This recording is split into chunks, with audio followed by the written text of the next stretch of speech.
Fallout, Equestria, Murky Number 7. By Murky Number 7. Just Downstairs, Part 2. Fallout Equestria, Murky Number 7. Chapter 21. Just Downstairs, Part 2. The pony-eyed grab turned to me, surprised at this little buck holding her. Her emotionless eyes above a dull smile raised an eyebrow. "Hello. I've got to get back to work. Sorry. Shall we talk later?"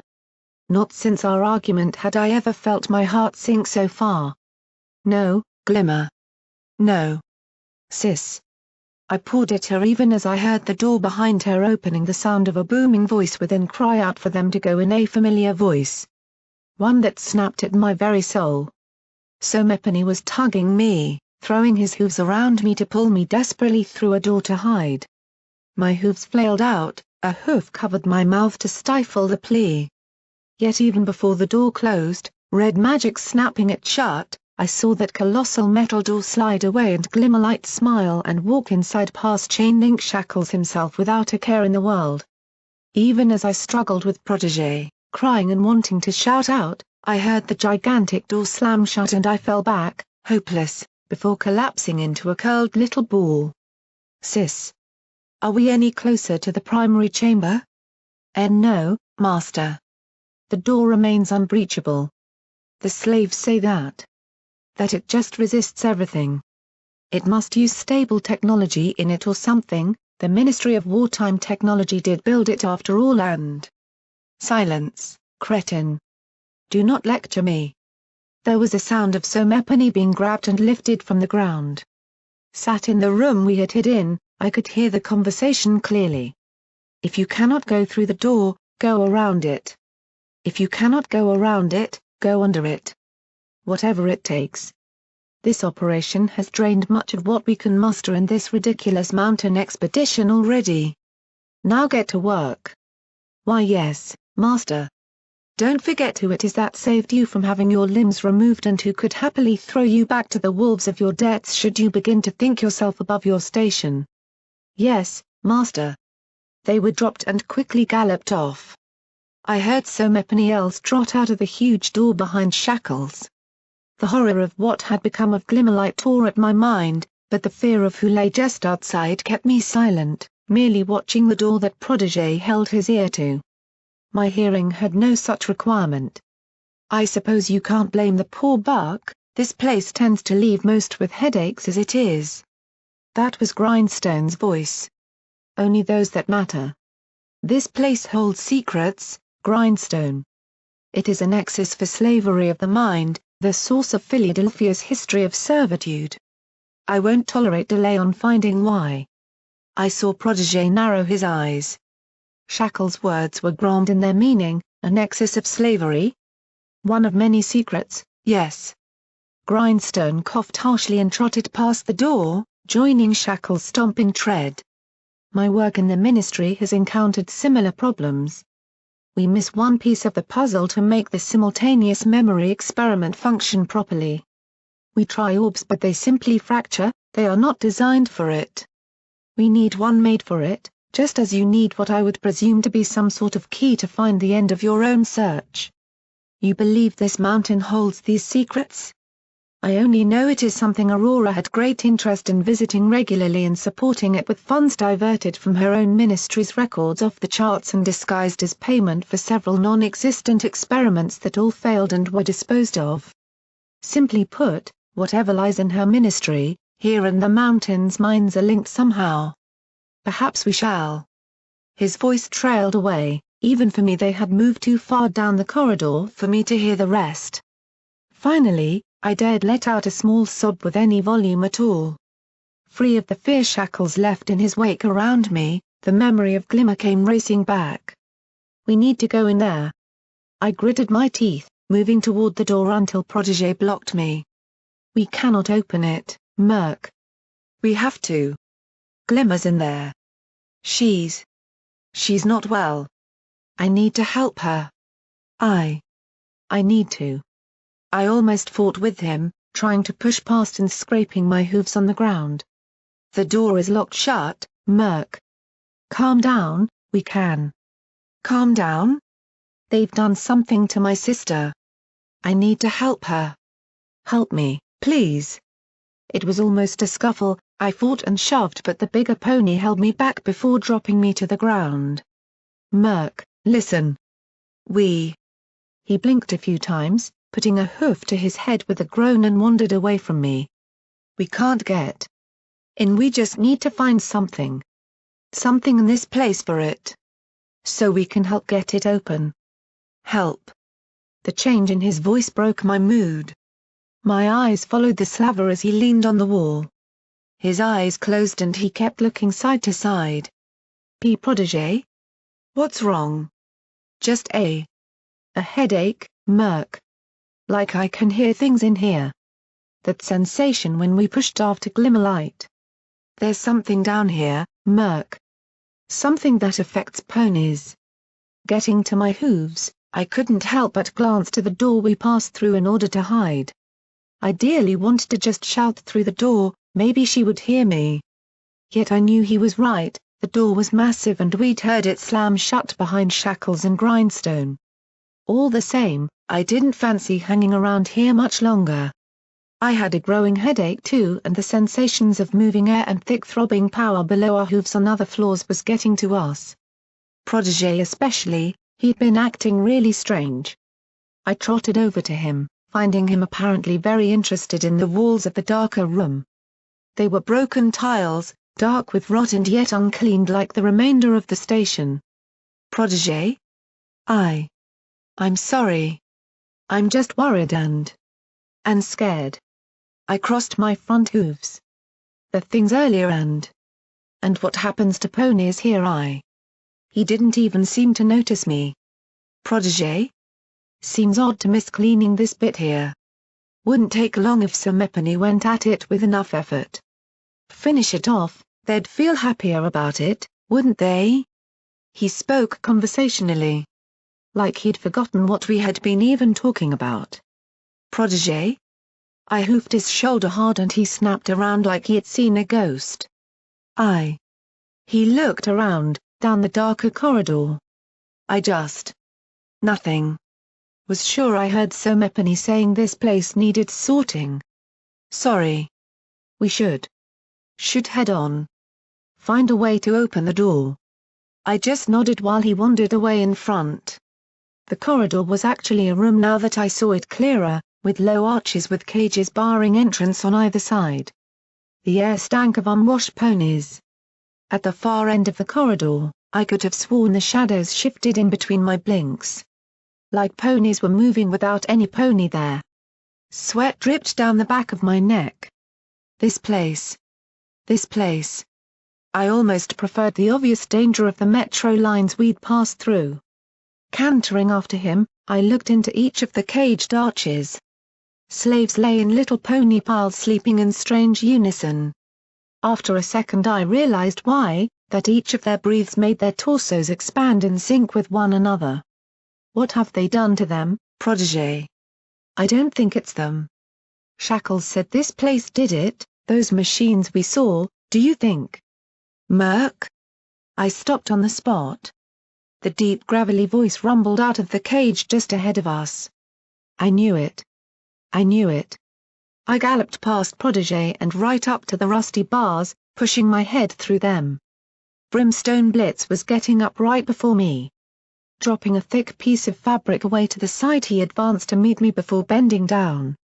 Behind him, I saw Coral Eve look up before rushing over. Pushing her front legs through, I met her in the best hug I could manage.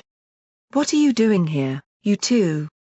Brimstone glanced at Protégé. Getting you out, we have need of you as a team for both our purposes. Our purposes? Brimstone's face showed no hint of giving any games away.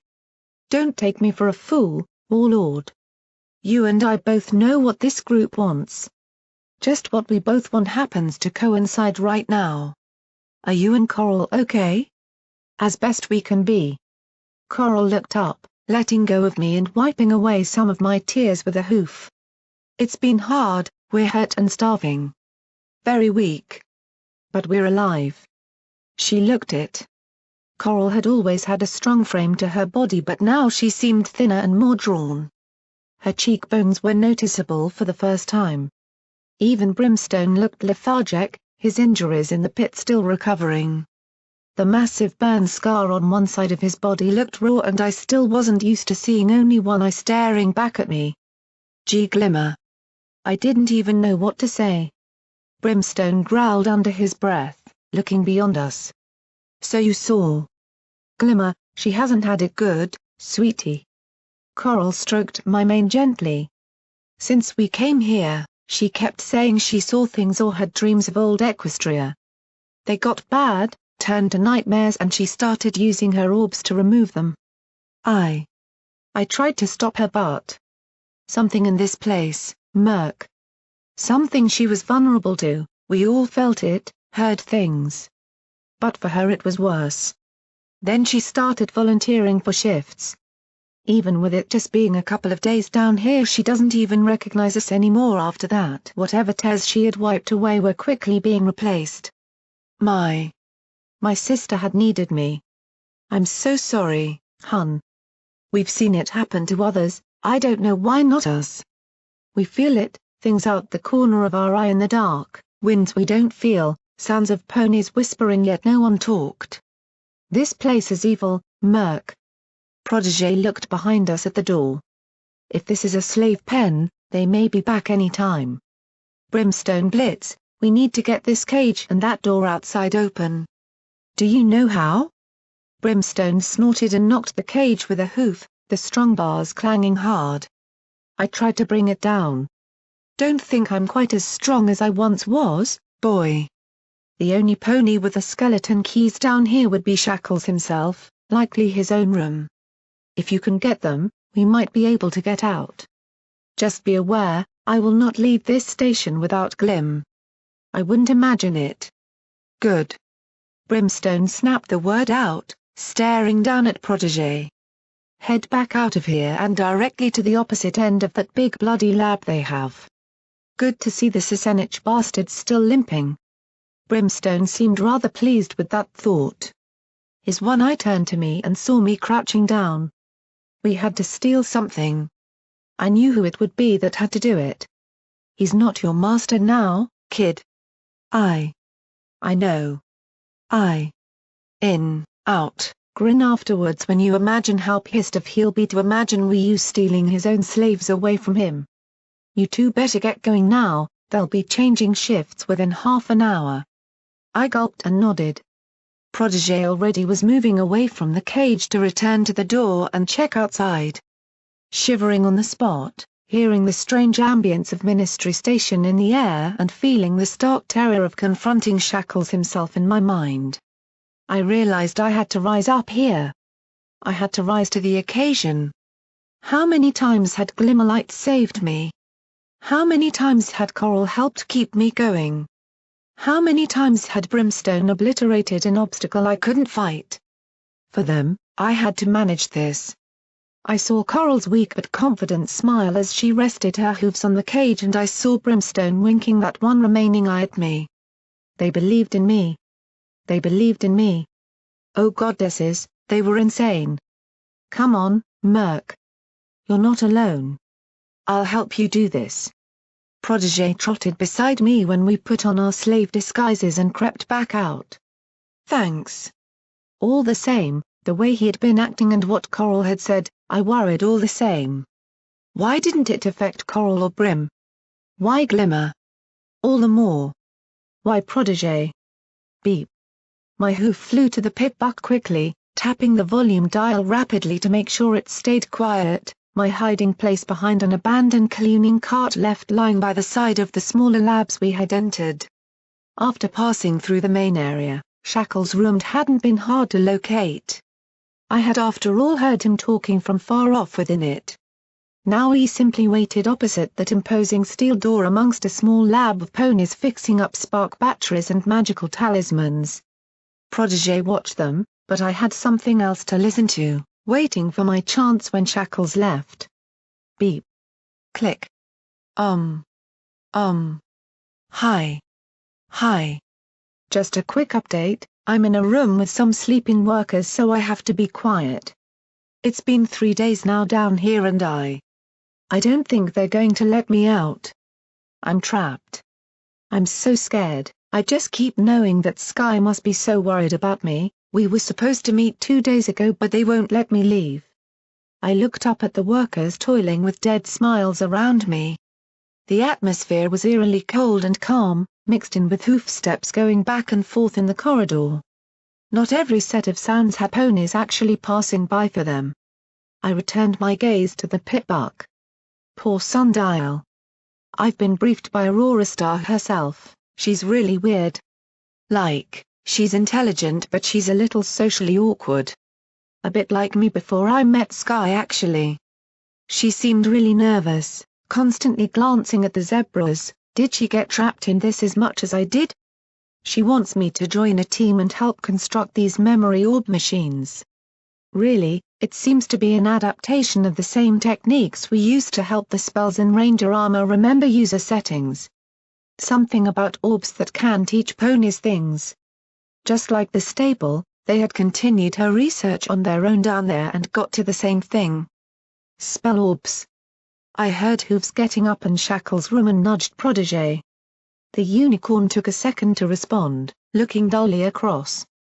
There's something bigger planned though. Some expedition soon to take some of us to another place. They keep talking of safe zones to develop something. What's dangerous about memory magic though? It's just teaching ponies how to do things.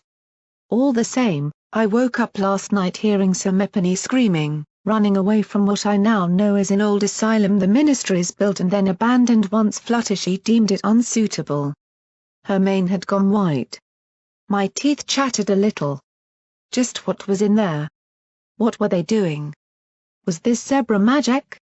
I'd heard all the legends about the things they'd done in the past, like melting ponies alive or devouring them for food. I heard someone. I need to. Click. There is no shortage of slaves to use for testing, Grindstone. I will get more if you require them.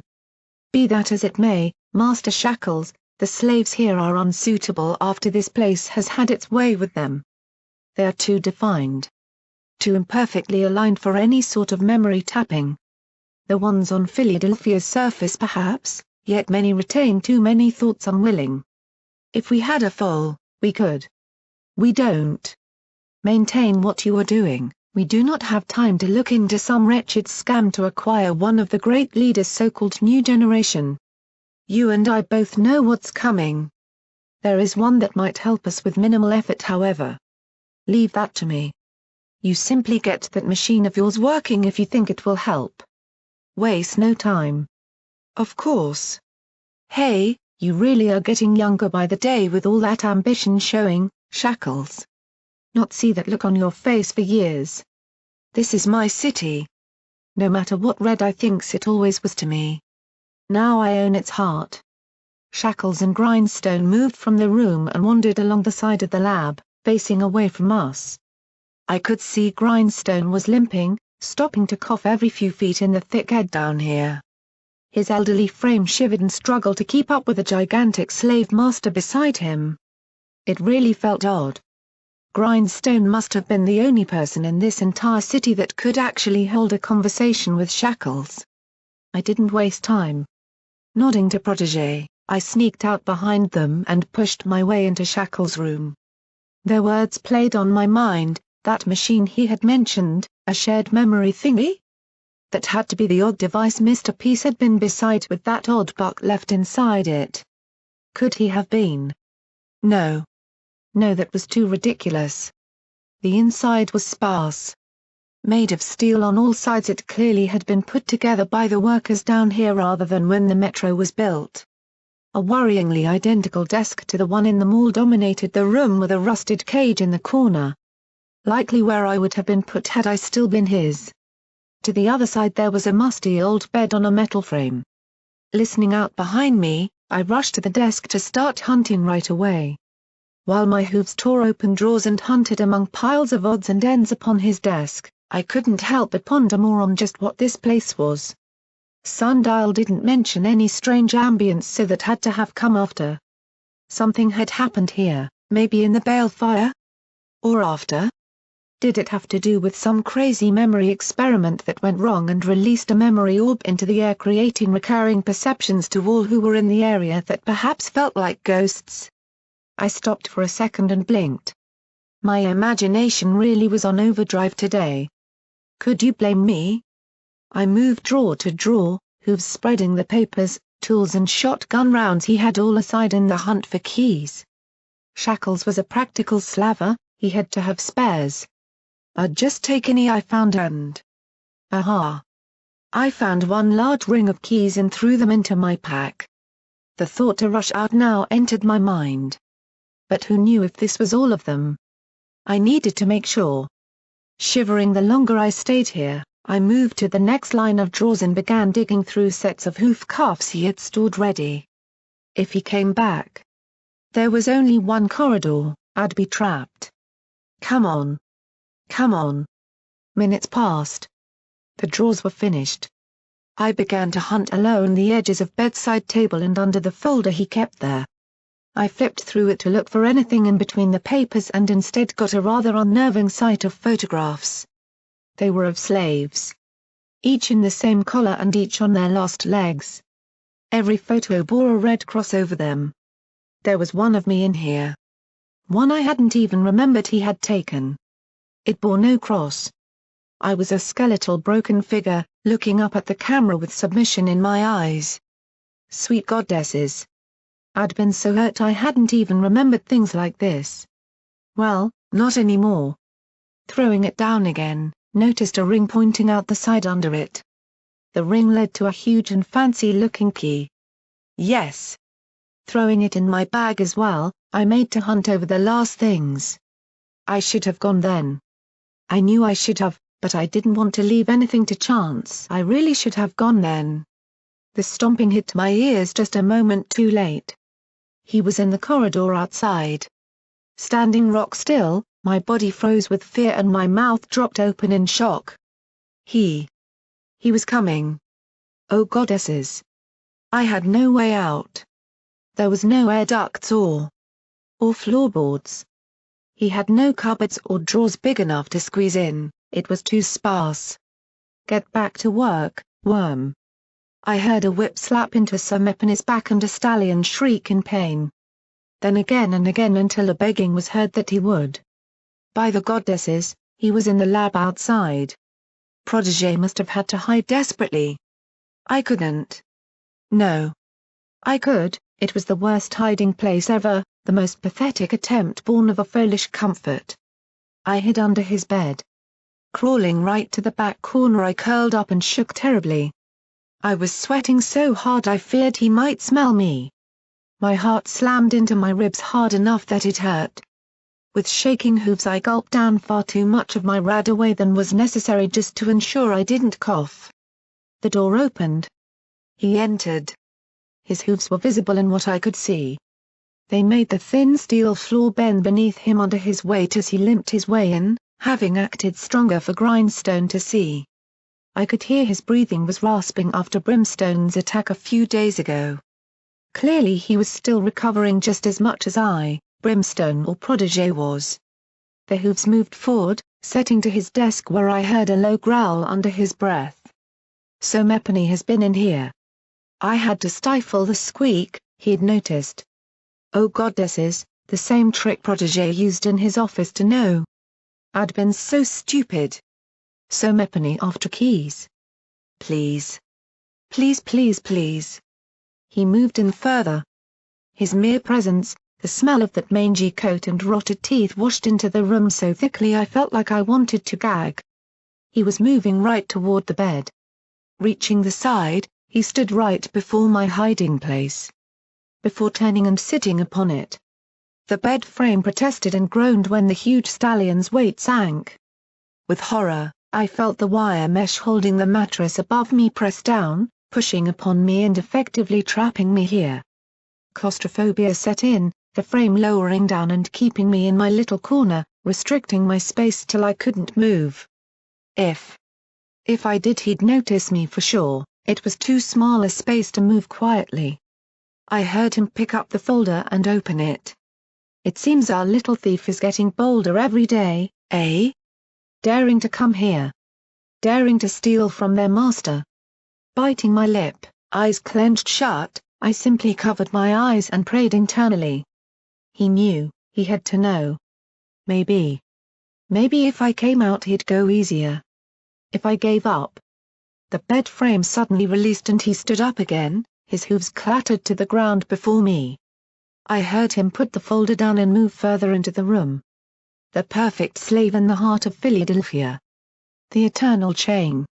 Hee. The master will be so again. No pony escapes it, not even the ass for whatever that aging mule thinks. There is only one master. To my immense relief, he moved toward the door. Only then he stopped. Murky number 7. Never in my life had my heart felt so still. Hearing my full name spoken without him even knowing I was there. Or did he? Oh no. Oh no. It won't take long to break you back and to rend those hopes and crush those dreams till they are but a long-remembered mistake of a past long dead. The born slave, the servant who knows his place. You were meant to come to me, none of the others. Just you. Just you and that lovely broken mind. Hee. The door opened and I dreaded hearing even one step back as he stomped out and left. His hoof treads echoed long as they disappeared down the hallway, leaving me in the dark. I emerged a couple minutes afterwards, trotting into the small lab to find Protégé actually helping piece some of the spark batteries together, idly talking to one of the slaves. Yet he saw me and turned away, leaving them to autonomously go back to their job. Trotting toward me, he clearly saw the look on my face, saw the tears. He'd heard what Shackles had said. I fell forward a little, sitting down awkwardly and leaned against the wall with my hooves covering my face. It didn't matter that he was a slaver, that he was in the end an opponent to my freedom or whether or not I could call him a friend. Just feeling any pony resting a hoof on my shoulder and quietly telling me it'd be okay was enough for me right at that moment. Our return wasn't so simple. The moment we had poked our heads through the door leading back to the main lab, we had dropped back rapidly. Chain-link Shackles stood at its center, dominating the proceedings and bellowing orders. He was right on the elevated bath between them on the center. We'd never get past him. Find more materials to block the exits. I will not lose another room to these beasts forcing in. Should they take a room of importance, it will be you retaking it. Get going. Now. Shackles didn't threaten. That was an ultimatum. Only it confirmed my thoughts. Ponies in this place were attracting whatever lurked in the outer metro to every possible way and they couldn't possibly keep it much longer if they ran out of supplies. Like they were finding every possible way in that ponies might have overlooked. Now that I cast my eyes up, I could see even air vents had been welded shut with huge iron plates. There has to be a way around, Murk. We passed a few other corridors, let's go before we're spotted. He was right. Much as my eyes were focused on my ex-master, I did like to remind myself of that whenever possible. We had to get moving. I didn't want to be here if we were spotted, let alone if something broke in. However, just as I began to step back, my eyes caught some Mepany amongst those moving back through the labs. There was a group of slaves awaiting instructions on where to go at one side of the large room, mostly sitting or leaning on the wall. Slavers were dividing them up. An earthy yellow coat with a deep brown mane streaked in red. Sunny days. She was right there. I knew she'd been taken here but I'd thought it was the inner metro she'd been left in. Yet here she was, lying against the wall and resting as best she could.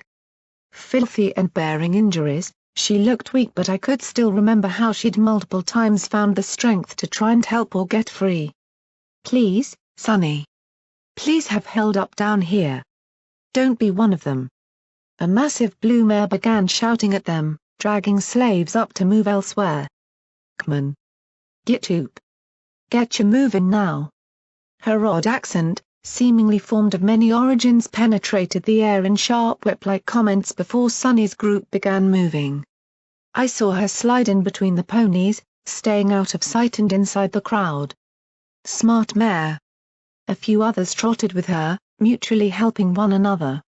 Murk, what's wrong? We have to go. They're one pony more we've got to get, protégé. Anne. An old friend.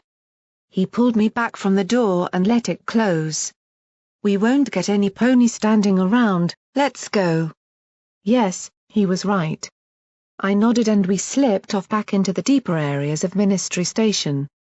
We passed by many of the fallen slaves idly chatting while carting supplies around or attempting to break into sealed rooms. Others made a point of securing some rooms. The lower we went, the more we found they were having to block it all up.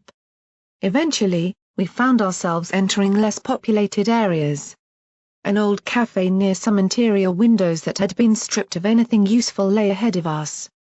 This wasn't getting us anywhere, every direction we'd taken was putting us further away from our goal of the slave cells, yet no way around presented itself. Hanging around to wait for Shackles to move back in wasn't much better. Behind me, Protégé stumbled and caught a table with his front hooves to keep himself up, groaning and holding his head briefly. He checked behind him briefly, looking at a bare wall. That wasn't helping much either. Protégé, it's getting to you too, isn't it? I'm fine, Murk. Let's just keep going. I'm just hearing things. What they said for Glimmer, I won't fall to it. Something about her orbs weakened her. Come on. He pushed on ahead, knocking a few chairs out of the way with more aggressiveness than I'd seen in his movements in a while. Not since he'd grabbed me earlier on today at the thought of the foals being endangered. But it got others. My words went unanswered, the strained look on his face showing more frustration and anger than anything. He didn't like that it was happening. Reluctantly, I dropped the issue and followed him to where he looked through those interior windows. Below the cafe on a lower level about 15 feet below the window, I could see some open platforms beside metro lines. These ones, however, bore only smashed barricades on their tunnels. Something had broken through before the concrete had been laid down. That platform, it runs all the way to the east, the direction we want to go, Murk.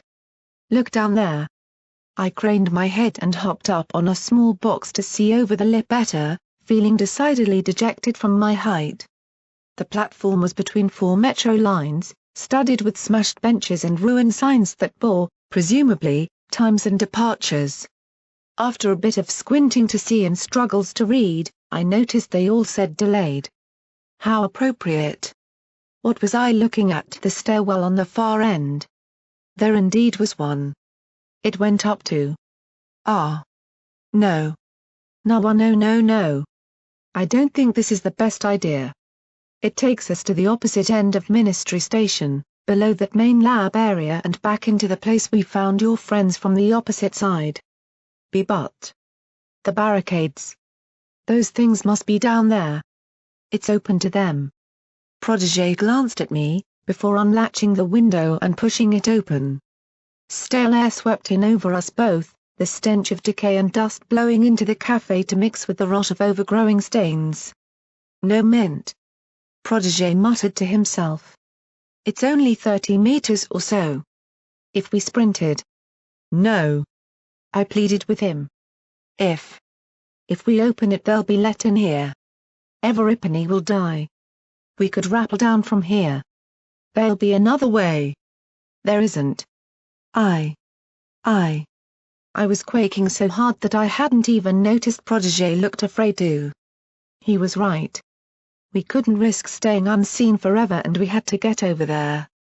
Shackles knew I had these keys, he might even have known it was me.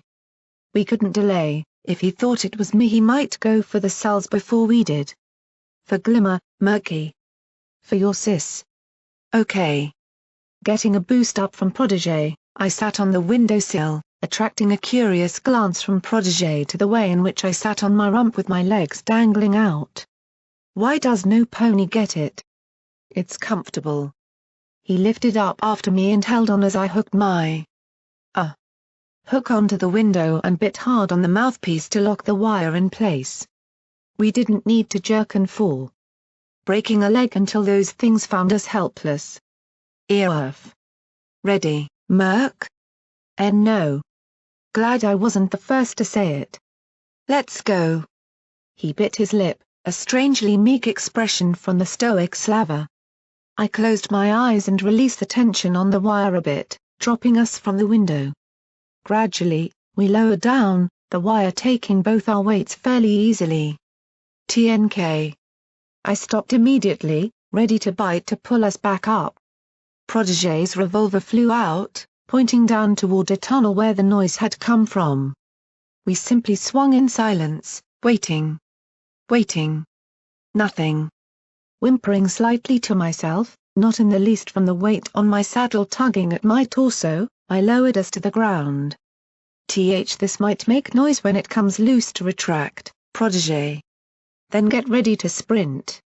We can make it. We can make it. The repeated line was whispered to himself, something I wasn't meant to hear.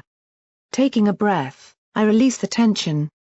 The sound of the saddle whirring and dragging the released hook back in seemed deafening, the clack as it jammed even worse. Oh no. What happened? I'm stuck. My hook had wedged on the window as it slammed shut above us, the rusted joints failing. I was stuck onto it. Like I was chained to a post. My hooves tugged at the wire, biting for it to retract hard enough that light traces of smoke flew off from the airgun mechanism and smelled like burning. I looked to either side at those looming dark tunnels. Things lurked in there. If they heard us. Oh goddesses, no. No. Come on, Murk. Protégé pulled beside me, the wood above cracking. I didn't want to leave my precious saddle. I'd never get another one, but it'd take me so long to get out of it. If I was caught halfway. TNK. I had to fight not to scream. Another sound from down one of the tunnels rippled out. I saw Protégé's head snap around and gasp. He suddenly redoubled his efforts, pulling harder until the wood splintered, the hook almost free. What is it? He gritted his teeth, pulling again and again with me. Protégé, what is it? The hook flew free, dragging the entire rotten window with it. Falling away, the hook almost slashed my face as it sucked in and snapped to my side, the window collapsing with a shattering of glass and wood on the filthy marble floor. EFS spotted something red, Geo. I needed no telling, we made for the opposite staircase at top speed. My hooves clattered on the flooring, leaping over the piles of scrap and weaving around the benches. Protégé clambered over one to simply go in a straight line. The sound from the falling window echoed around and through every tunnel. The sound played on my ears, our galloping and the crash reflecting off the walls sounding all too like something else rushing too. I didn't know if it was real. 15 meters. We passed under the platform board. 10 meters. The stench was unbearable. Rotting bodies were near the stairwell, insects scurrying over them when we approached. Such a sharp and sweet scent like mint. Protégé, run. I couldn't help the scream, the pain from my chest and neck was too great but I didn't dare slow down. On all sides I heard sounds, something scything along the ground at high speed, faster than us.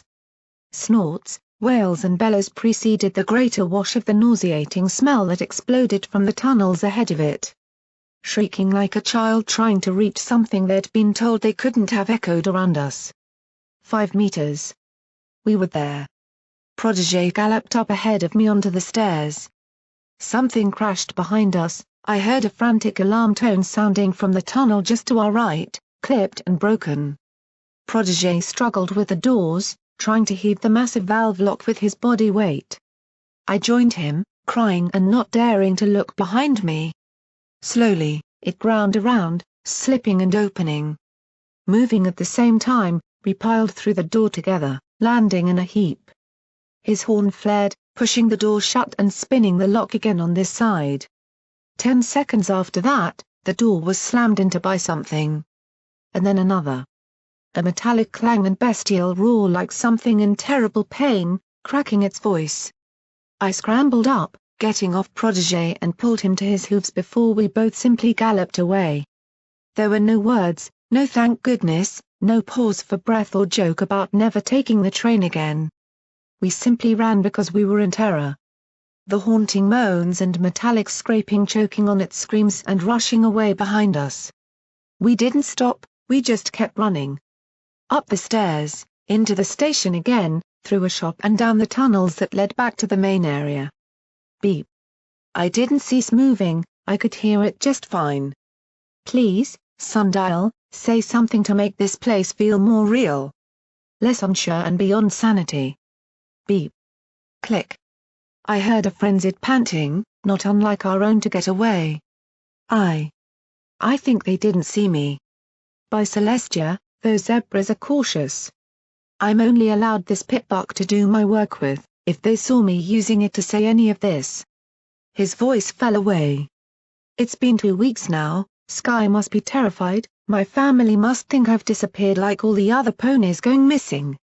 I want to tell them so bad, but I now know how important this is. There's something being done down here that is not natural. Something of Aurora's invention corrupted by the zebras and their weird rituals. I hear them sometimes, chanting in small groups. I'm so scared. It felt strangely unreal to hear him sniff and clearly hold back tears. I wanted to just hug the pitbuck close, as though it would help him somehow. That is, if we weren't sprinting for our life to get away from the sounds smashing the door behind us. No chances were being taken, I'd seen one of them rip down a steel door to get at us. That's not all, though. I kept wondering how they got in, that's what Pinky wanted me to find out more than anything. They have this room, across from the main lab.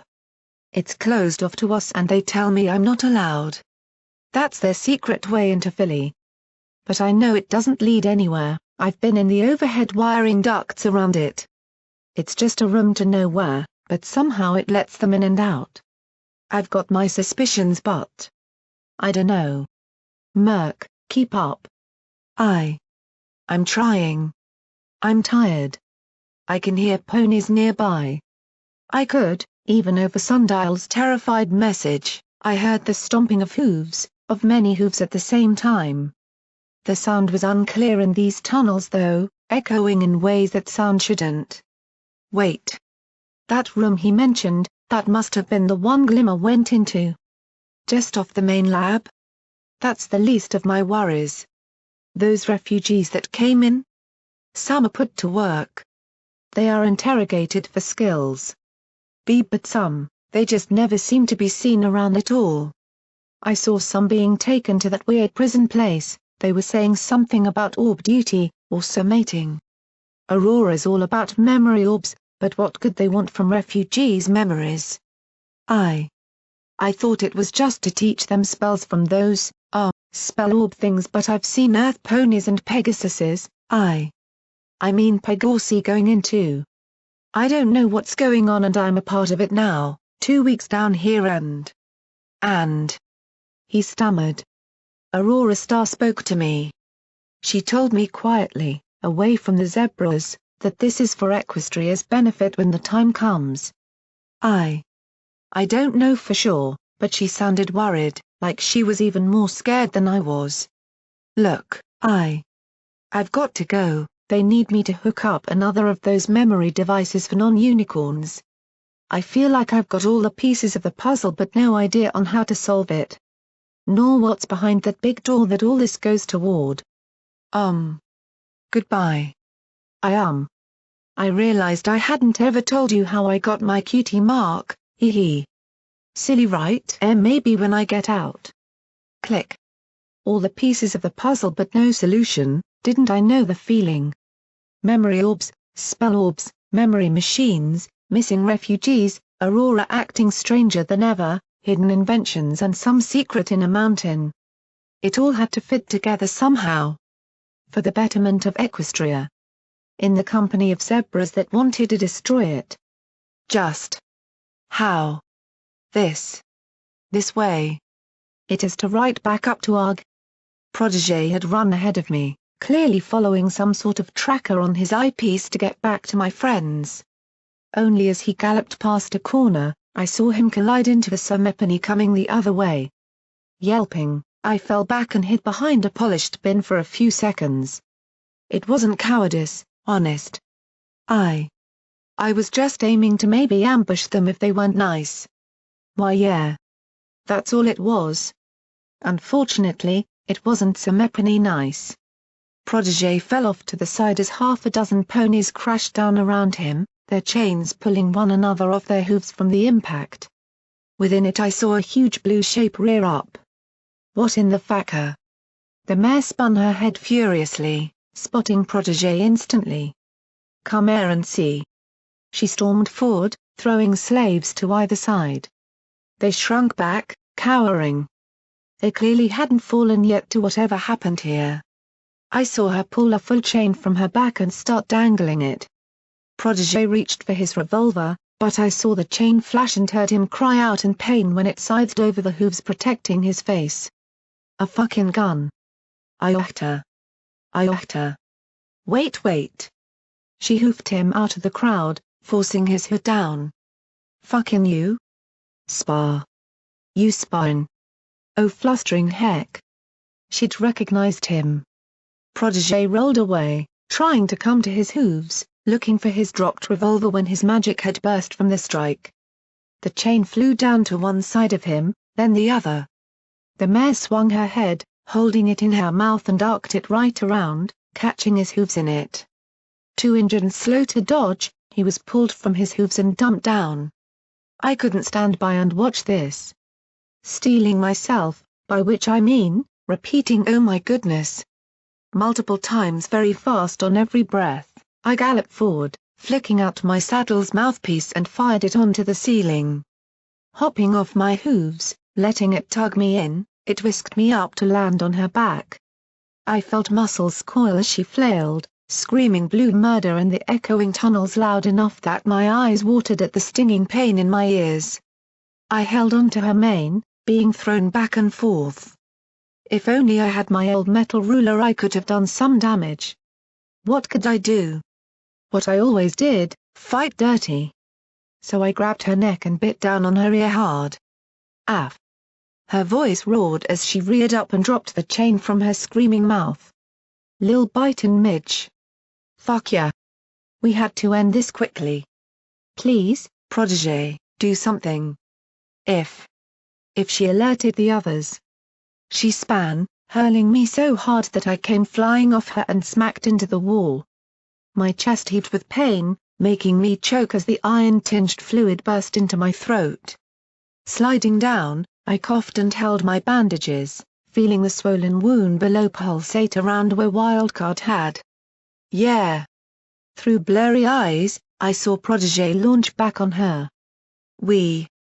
Uck. I was so dizzy I could barely think. He ducked one hoof, stamping on the side of one knee before diving away again. I could see him looking for his revolver, using his magic to keep the chain away from her. I saw him charge up, try to spin and buck for her neck but the mare twisted away, launching onto him with both front hooves.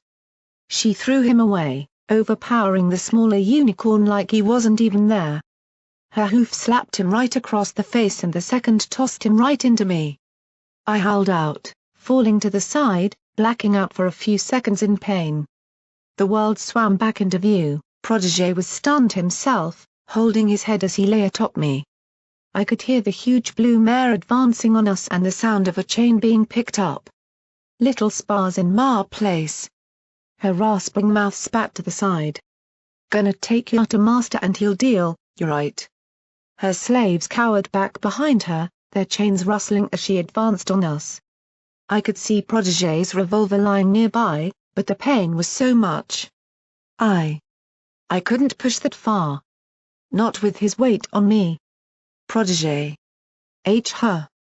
I worried if she had concussed him, he just stared with empty eyes. Your gun. It's right there. I hissed, trying not to let her hear. Not mine. Master owns all. I gasped at the words, seeing that faraway look in his eyes. No. No. Not now. Protégé, fight it back. You're confused. Please. Your gun's right there. ARRGH.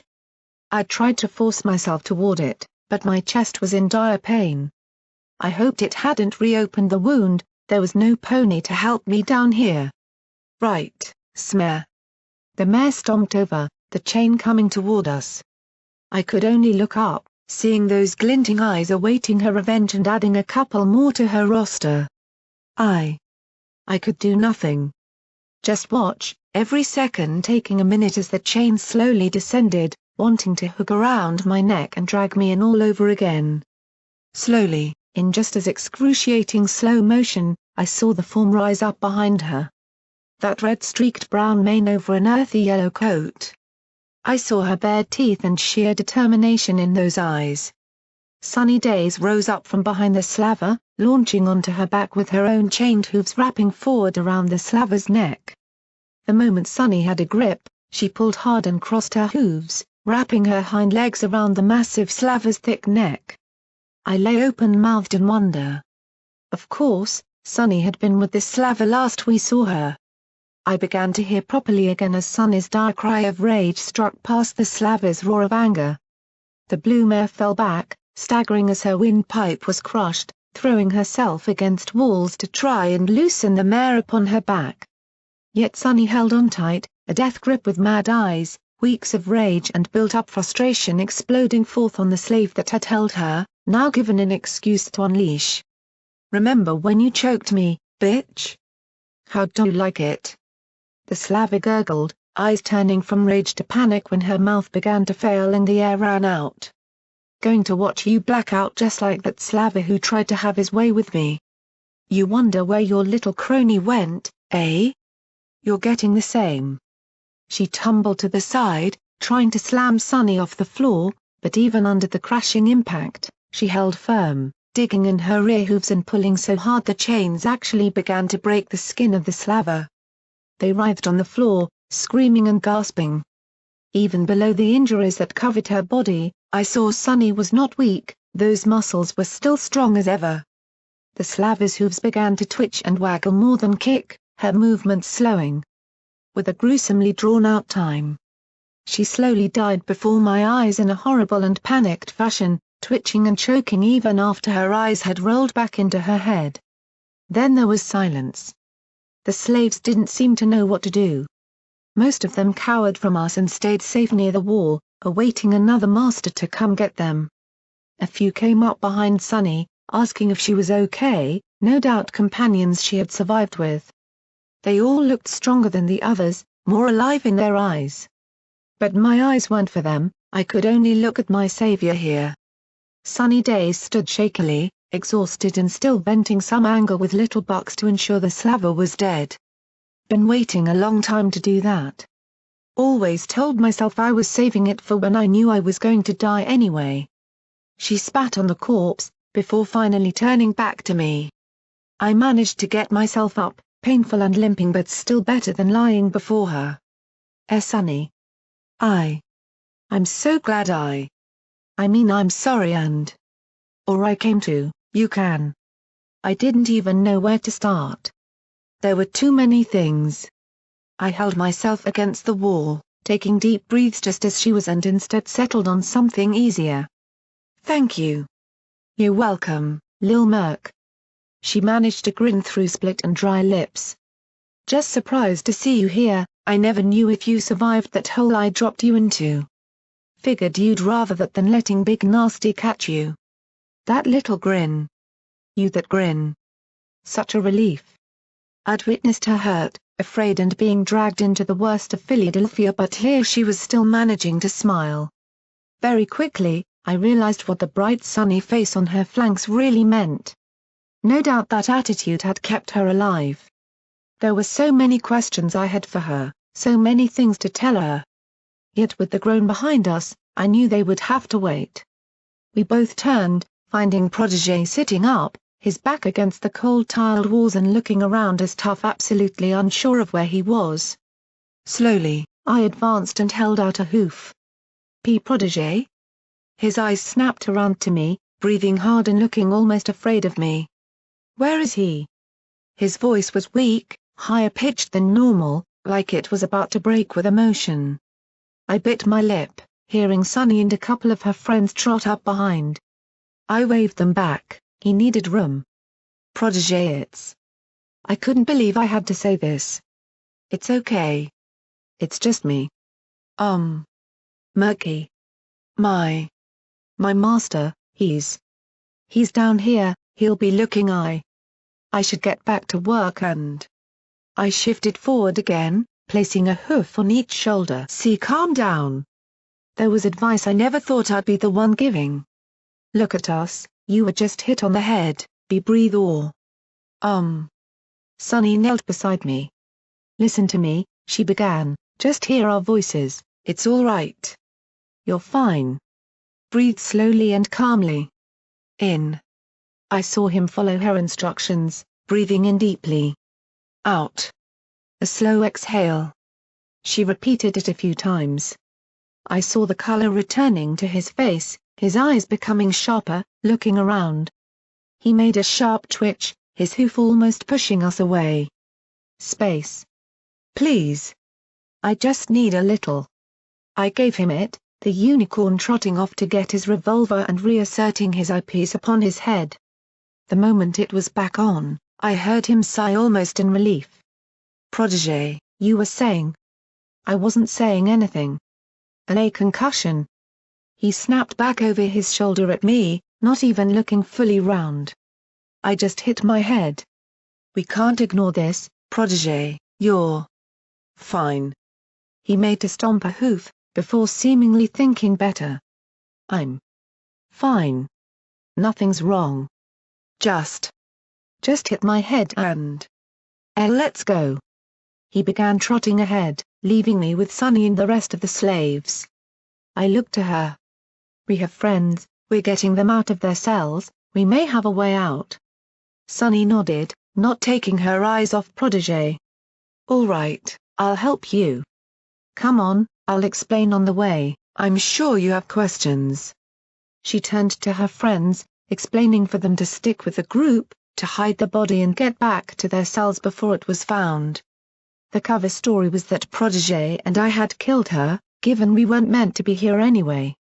I hoped it'd hold. Then we took off, just Sunny and I, to follow Protégé as he waited up ahead. Watching him trotting, I saw him constantly looking around, sometimes stopping to hold a hoof to his face.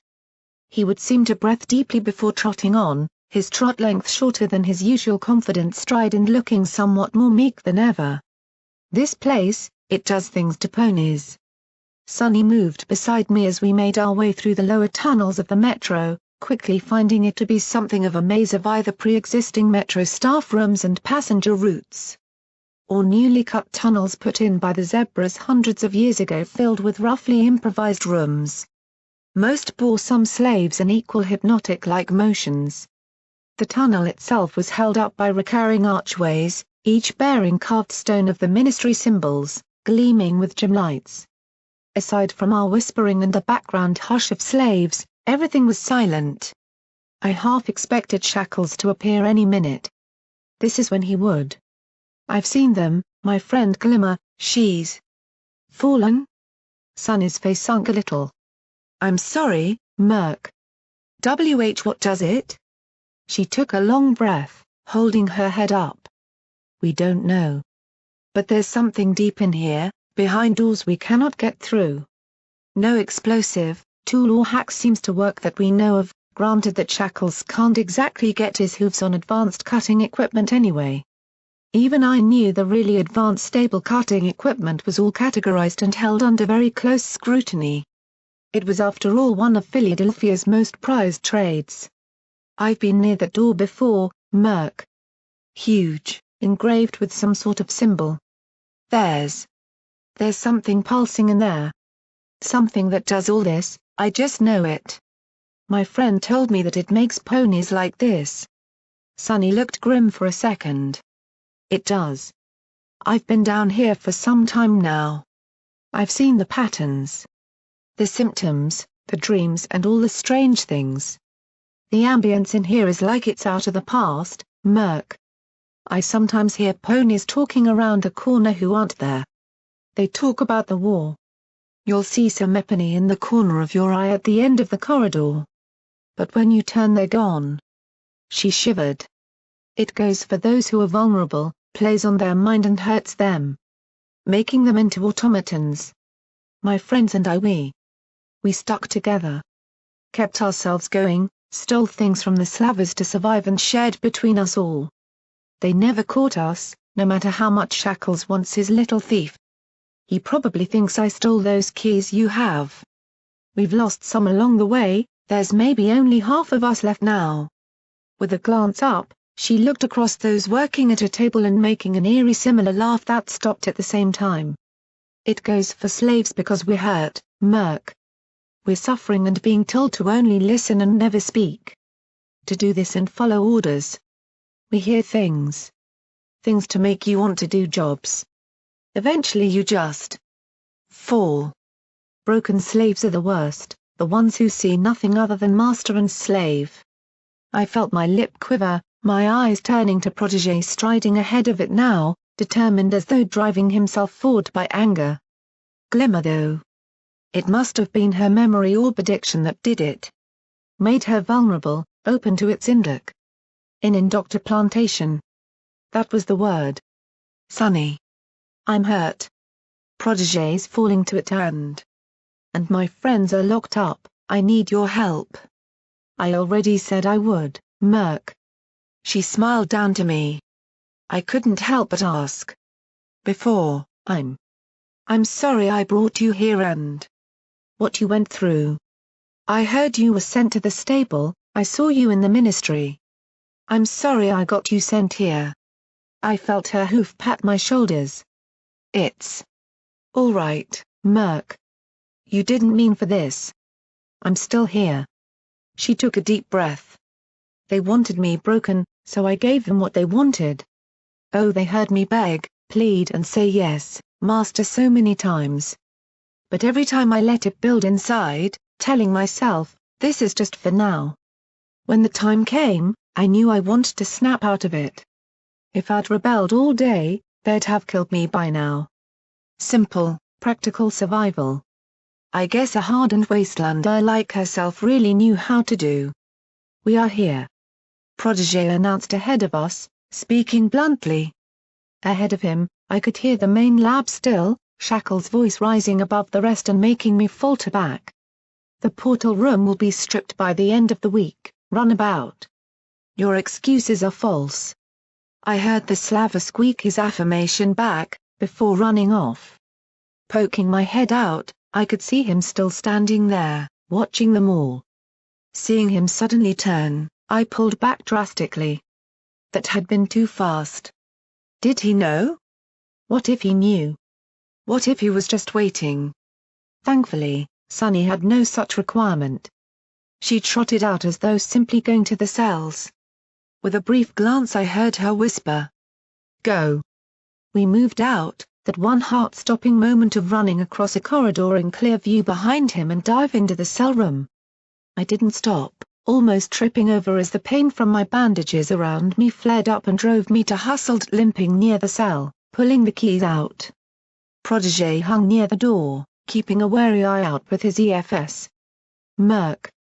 Coral galloped across, seeing me struggling with the keys in my shaking hooves. Good job, my dear. Well done. It took a minute of hunting, but I finally found the right one and threw the door open, falling into her waiting hooves. Brimstone surged to his hooves, bending the cage door further open on its rusting hinges and cracked his neck out, making the scar tissue up one side of his neck warp in horrid ways. Glimmer. He spoke simply, as though there was no other possible course of action. I couldn't disagree, helping Coral to her weakened hooves. She limped out of the cell where Sonny quickly took over from me and aiding her along. She went into that big door, Brim. I moved across to him, the big pony's eyes focused on the door out of here. Sonny, is there any way to turn people back from it? Sonny cast a little glance to Protégé, before shaking her head. I'm sorry, Murk. There inst. There has to be. I'd forgotten the hollow feeling in my rush to stay alive and hunt for the keys. I didn't need reminding now that she was nothing but a shell. I refused to believe it. Maybe. Maybe if she saw me and... Murk. Sonny cut me off. I'm so sorry but... I've had friends who almost died for one another in here in my few weeks, just like you I'd imagine. We could never get through to them, there was no way to make them see. They just... keep working. Lost or not, she isn't staying here. Brimstone began moving toward the door, leaving me standing between them all. She isn't lost. I was whining, I knew, but I didn't want to believe it. Glimmerlight couldn't be just gone like that. She was. She was her. Always the one to make a joke. Two. No, I'd have to try. I had to. She was in there, I knew it. Sonny helped Coral toward the door where Brimstone was peeking out. The slaving fuck's gone. We can get in. Protégé glanced behind us, seeing the other slaves still in their cages. They lay on their sides or padded uselessly at the walls. None of them seemed sane. None of them quite even noticed us. Should we not help them? They are lost, Slava. Brimstone didn't even look back. They wouldn't follow us and we can't carry them all. That was that, it seemed. No one wanted to dare suggest we take time away from getting Glimmer and getting out in front of him right now. I could hear that intensity below his words, just waiting for a chance to explode forth. Protégé bowed his head down, still looking breathless and weak, dropping the subject immediately. Then we moved. We didn't go like a swift group of experts. Most of us were limping and all of us were on ebbing energy held up only by adrenaline now. The voices in the background of this place were beginning to filter in, unintelligible and distant. This wouldn't help us at all here. We had to get out soon. The huge door lay before us and I held the elaborate key in my hoof. A little shaped card that rested in my hooves. A door to nothing. Yet a way out. Were it not for Unity and the Foals still being out there I might have been excited, but this was not the time for thinking on escape. This was the time for saving my sister. Hoofing the card forward, I shoved it into the slot and heard a series of clicking sounds. They gave way to a hiss of gas and clanking metal struts inside the thick metal. Gradually, slowly, shaking the material as it went, the door began to slide apart. Intricate metal plates swept away from one another and the emblems rolled to the side, revealing the inner room's contents. I had been used to my expectations being let down. Not so this time. It opened to a room lit by humming lights attached to a generator in the corner. 3 banks of terminals lined each side of the large chamber and I could already sense the hum of throbbing power within. Yet at the back, as the doors parted, there lay the way the zebras had entered and exited Philadelphia so easily. Their pathway in. Beneath a huge shard of a purple gemstone, surrounded by a cage of shining metal and flickering with brands of light that sparkled and gleamed. There lay a platform. Even I in all my illiterate lack of any education could tell what this was just by putting together the knowledge I had and even seeing it. A portal. They'd used a portal to get into Philadelphia. Suddenly, the scale of what the zebras had been capable of was far beyond what I had ever thought. My companions clearly thought the same as the thought ran between each of us at once. I knew it did, who wouldn't think it? Did it still work? Ahead of us, a pink mane looked up from working below the gantry of the portal's platform and turned to show a rictus grin below lifeless eyes. Oh, hello. Do you have the parts I need? I could use them very soon. This machine won't work like it used to anymore but we could still use it to power some other rooms. Wouldn't that be nice? It would be bright. Yes. Another slave chimed in it would. So much easier to see. Oh yes. Glimmer replied to her. Then it would be comfortable to stay here. I'd like that. Me too. Haha. I was standing in front of our group, the first into the room. I knew how many things should have been racing through my mind. all the theories, the possibilities we'd just unearthed in this room. Wishes and dreams should have sparked me to think.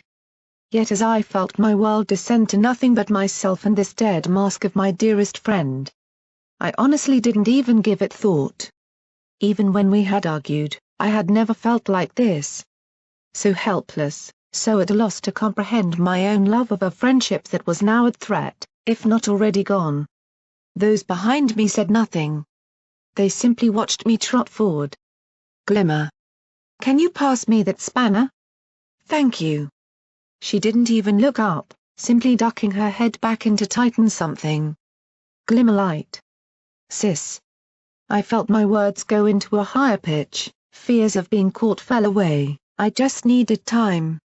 Time to get through to her. Please. I cantered up to her, shaking her shoulder. Those eyes looked up at me. No, they looked past me, barely even recognizing my presence. Oh, hello there. How are you? Glimmer, it's me. It's Murky. Why you're libro. She simply sat and stared, wordless, then she laughed. A dry and humorless expression. It's nice here, isn't it? Do you like it? I've got a lot of work to do, but maybe I can see you. Glimmer, it's me. I grabbed her shoulders, leaning closer. I could feel my eyes becoming damp, my body shaking as the fear grew. I shook her, I actually shook her as I tried to get her to just focus on me. Remember? We were going to escape together. How we fought and saved each other? You taught me so much. The thing that I was shaking merely looked confused, even a little scared. It didn't know what was going on. It tried to smile. Do you need a drink? You seem rather tired, perhaps. It's me. Please. I screamed into her face, the tears erupting forth across my cheeks. We've done so many things. Why didn't you recognize me? Glimmer, you're in there. I know it. Wake up, hear me. Please, Glimmer, please. I need you. I had to wipe my face with a hoof, my words got caught up in a massive quaking sob. I don't want to lose you, Glimmer, so if you can even hear a bit of me, fight it. Fight it and come back. I know you can. I know you can. Her eyes just stared. Her mouth formed a sudden no look. Why yes. That's it. See me. Remember how you made me all embarrassed? How? How you joked about B-Bucks or something. Or how you'd try and make me giggle even when I was sad because you know I had to be happier. She just blinked, seemingly focused on me, confused and looking more than a little off. The world was just me and her. I could do this. I had to. Every time I was at my lowest you came back to me, Glimmer. I want to help you. We'll get by this, we always get by things. You and me, sis. You and me. I'll remember how you told me that when we got out you'd show me places and we'd travel? How we'd dream together. How you'd laugh with my drawings. So. I spluttered, tears dripped to the grind, my hooves rested on her chest. So come back to me. I know you can. I didn't dare look up. I didn't once dare even consider any other possibility. Then finally, I heard her speak. You. She took a breath. You want to help? That would be nice if you could. Glimmer smiled wider, her eyes not even looking right me anymore. Crushed. I fell back. No. Gee Glimmer. If only I'd been here I could have stopped you using those orbs and. No. I fell to my haunches, hanging my head, my hooves dropping off her. Behind me, I heard the others shifting uncomfortably. Brimstone shifted suddenly, his heavier tread moving closer. We don't have time. We have to go now. Sunny, was that your name? Is there any other way out of here? Protégé's voice kicked up, quiet and thin. We came in through the asylum, but I doubt the main doors are accessible anymore. There's a way out through the asylum? You came in through its reception, right? Sonny responded to him. Protégé must have nodded. I didn't hear him respond. There's one other way, brings you onto the upper levels. I can take you to it. Fine. Sonny, get Murk and take him ahead to wherever this is, we'll follow behind and I'll carry Glim out. We have to leave now, we have no time for this. I was just sitting in a little heap, crying like I was that pathetic slave all over again. My mane hung over my face, hiding that lost face before me. She'd just moved to work, talking idly about the temperature with the other workers who had never even ceased once. She ignored me. I felt Sonny's hooves around me. Come on, Murk. We have to go, you have to. No. I screamed, throwing my hooves around. I didn't care for the pain as I tried to throw her off me. Murk, I'm sorry, she's... No, she isn't. I fought her, pulling me like some foal not wanting to leave somewhere. She's my friend. I can. Slowly, I felt myself being pulled further from her. Like I was being dragged from her, like a trigger in my mind it went off. Too many times, I'd always been torn away from ponies I loved. I thrashed, squealing and kicking her off me before galloping back and throwing myself onto Glimmerlight, my hooves crushed around her and I buried my face to her chest. She can come back. She can. They might have something down here. I can fix this. I can. It all came out, even as I heard her ask if I needed Somepony to help me find something, blankly and insultingly not like my friend. It all just came out in one line, screamed through tears and pain. I just want my sister back.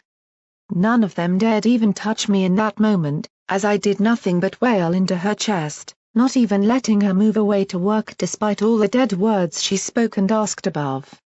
They hurt more than any wound, harsher than even her telling me not to call her sister long ago. That was still her. Now I'd lost her. The closest I'd ever come to seeing her truly again would be if I somehow found a way to watch memory orbs. To see the one of my birthday. The night she'd shown me who I truly could be. Her greatest gift to leave behind. One of us truly happy and being ourselves. Togarth. I almost hyperventilated, my eyes springing open. I let go, digging through my saddlebag. She couldn't hear me telling her who she was. But there was one last chance, one last hope. She had become this from being vulnerable, losing her memories that left her open to this place telling her who she was. I could fight fire with fire. Memories of a cruel past with memories of a glorious present. My friends behind were getting anxious but I didn't even listen to them. Protégé even pulled at my arm but I swept him away as I pulled out the bright glowing light green orb that Glimmerlight had given to me. Here. Glimmer, can you hold this for me please? Oh, of course. I do like to be of help to other ponies. Don't you? Her magic caught the orb.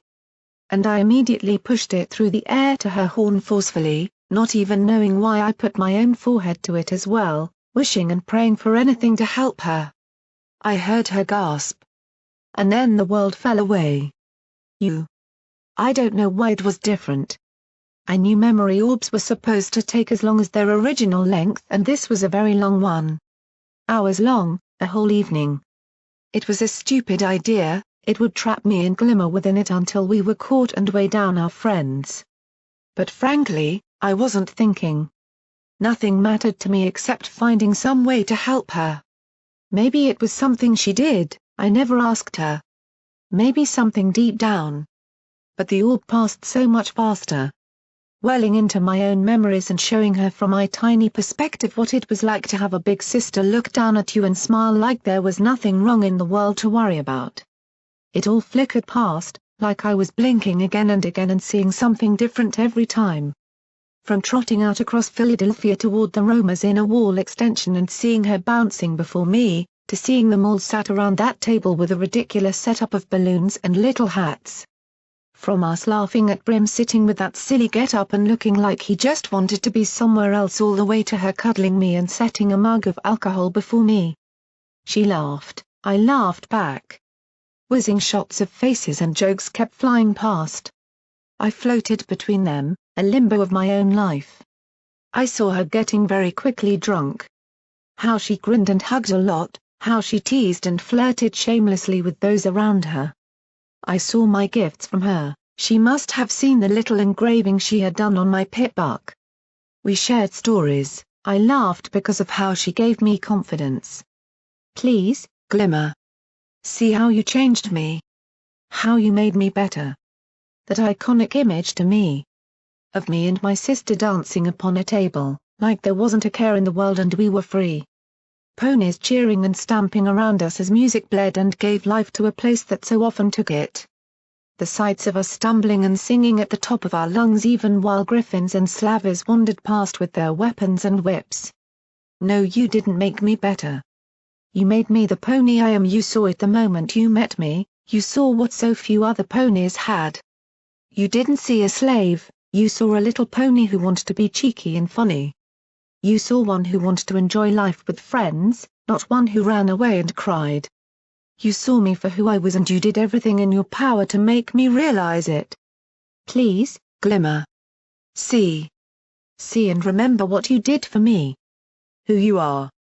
This is you, my big sister, best friend forever. Forever doesn't end now. We're going to get out. We've found something that could help, the door to the outside. We're going to escape and travel the wastes. You're going to show me Ten Pony Tower and we'll go hunt my mother to free her. We can even stay together, safe and have fun for the rest of our lives, the siblings who chose each other as brother and sister. Remember me, Glimmer. Remember that little buck who cuddled up to you after you gave him the best birthday ever and let that show you who you are. Because he's never going to forget you. Not ever. Please. You. I was lying down when I awoke. Cold tile below my body cast a cutting chill through me and reminded me all too harshly of where I still was. To go from being in a warm memory of happier times to being stuck in the outer metro, within a labyrinth of nightmares and unseen threats was not easy. I simply curled up tight to the pony across from me and wanted to go back there again. Easy, Murky. Don't worry. My ears perked up as I heard that form speak and feel it wrap thin hooves around me. With a gasp, I opened my eyes and hoped beyond measure. There was that smile, gently looking back to me. Please. Was it truly her? Sis. The words felt so quiet. So hard to say. Please. Tell me it's you. There was nothing but her and I. No sound, nothing but this close little moment. Gradually, to the joy of my heart, I saw her smile grow far past what it had been locked into. I saw eyes gleam and spring to life and her face light up like how the sunrise did in my dreams of seeing it for real. You better believe it. You always did wake up after me from orbs. She grabbed me, holding me tight to her chest with my head over her shoulder. I knew my Libra wouldn't give up on me, Murky. I could see you the whole time, it's like being trapped in a body you can't control. I was screaming, crying that I couldn't just reach out and grab you. To be trapped in the cage of my own flesh for the rest of my life, it scared me so much. Thank you, Murky. Thank you. She was shivering, so much so I worried that she might be in some way truly hurt and not herself. What if she wasn't quite the Glimmer I knew once the adrenaline wore down? She got up, pulling me to my hooves. Now. Come on, let's get to the others and get out of this place.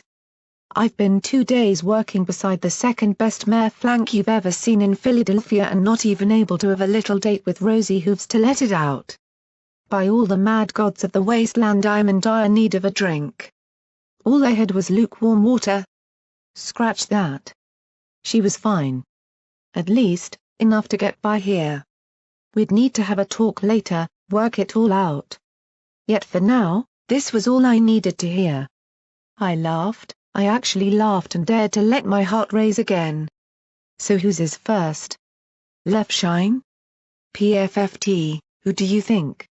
I wanted to think of all the other mayors I could just to name or mention. I wanted to spend time joking, but this wasn't the place. Really. Thank you. Glimmer shifted closer to ruffle my mane again, before almost falling against me. A hazy look came over her eyes, a dizziness as I sensed another wave of unsettling ambience pass through the area. My head's aching worse than after my 18th birthday. Feeling weak. We need to get you out of here. We both turned to wherever we were. It wasn't the portal chamber. Brimstone and the others had carried us elsewhere and now clustered near the door. Only Brimstone remained by us, standing watchful during our recovery. He hadn't said anything, but I saw his nod to Glimmer. I knew the big guy enough by now to tell when he was genuinely relieved. Coral lay against a barrel in the corner of the dark room, getting her breath back. Sunny and Protégé were keeping watch outside. I saw Sunny looking over almost in disbelief. You actually did it, Murk. I didn't even know. Memory magic did this. Glimmerlight cut in, trotting forward a little unsteadily. I can feel it in the air. I know memory magic well enough to recognize something that a master of it made. Whatever happened to cause this? This effect in the area, it had its origins in memory magic. It attacks the subconscious, I think. It's the same thing from a memory orb, just less directed and more widespread.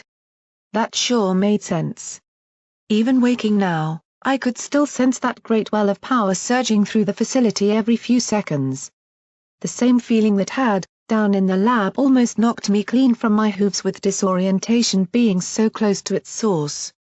All the same, I could hear its whispers and flowing air going through my mind, like I could always remember it before it even said anything. At the door, I saw Protégé groan, looking behind him sharply. Most of the others shook their heads harshly to clear it. I don't know what caused it, Glimmerlight continued, but the things they're doing here, I got a good look at them while they had me working. Even if I couldn't control my own willpower, I still learned. That portal, it's inactive. It'll never work the way it ever did again. There was a schematic or something I must have skimmed.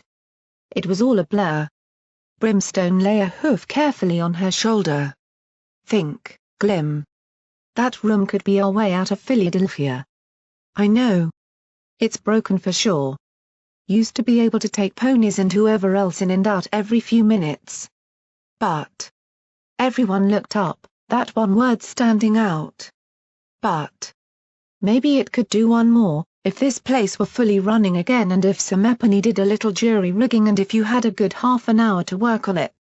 That's without even considering that you have to know the coordinates of where to go to and none were ever left behind, let alone on what kind of input it requires. Presumably they did it all from. Hey. Memory. Appropriate, I know. She shook her head slowly. It won't work for us. Simple answer is we know as much about operating it as Brim knows about 10 pony manners. Even if we did, it's empowered. Not been active in centuries since the zebras probably. It isn't our way out. But this place has other routes to the outer metro we could use to get outside the walls and. As much as I am willing to listen to you all talk of escape from my master within the very same room as me, I cannot help but feel you would be better served talking of all this outside Ministry Station and the outer metro line. Protégé moved back into the room. I couldn't help but agree. I had questions and all sorts of things to say to Glimmer and the others, but we had to go. We wouldn't stay undiscovered for. It must have been that big bloody raider. Choked her right out and then he disappears with his own cellmates. I almost yelped, quickly shouting to the others for silence and pulling the door to this dark storeroom closed. Multiple ponies went running by us, the sound of slides being pulled and magazines loaded all too clear to me. Where are we? Sunny slid up beside me, poking out after them. Not far from the portal room, about 200 meters from the nearest way to the asylum. I can lead you all there. If you're that damned insane as to go out there again. We have no real choice. Coral Eve finally stood up and limped over. Shackle's den is impassable and there is no other way out of Ministry Station. Very well. I gulped hard, sharing a look at Protégé. I could see the same shiver in his body as I felt in mine. The others hadn't been in there. They didn't know. We waited another minute, with me in front beside Sonny to listen for any pony coming. Then we made a break for it. Our storeroom emerged into the same primary chamber of the station, those immense pillars and arches above us with dozens of other slaves moving around. Sticking to the sides, we moved only when most of the slavers seemed distracted and used the massive columns for cover, them being so big even Brimstone could take a few seconds behind one before moving. Sunny was amazing. A born survivor, she took to sneaking alongside me up front like a radroach to a sewer and helped guide the others up in the right times using my observations as her decision-maker. We made a good team, really. Before long, we got to the same raised staircase Protégé and I had emerged from originally. There's a good chance they'll see us going in, Murk. They've got guards above and likely down there too. Your big friend could take them but the word will go out. Oh. Oh dear. I peeked out and saw the rifles swinging from above. They were watching the main concourse for anything untoward. That warlord cannot hide his bulk so easily, worms. Find him. I almost screamed on the spot, falling against Sonny when that booming voice echoed out into the archway hall. Chain-link shackles surged forth from the opposite door. Search the platforms. Get these slaves for the mountain expedition out of here.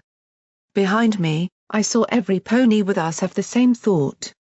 That they were going to block us. We had to go. And it had to be fast and hard.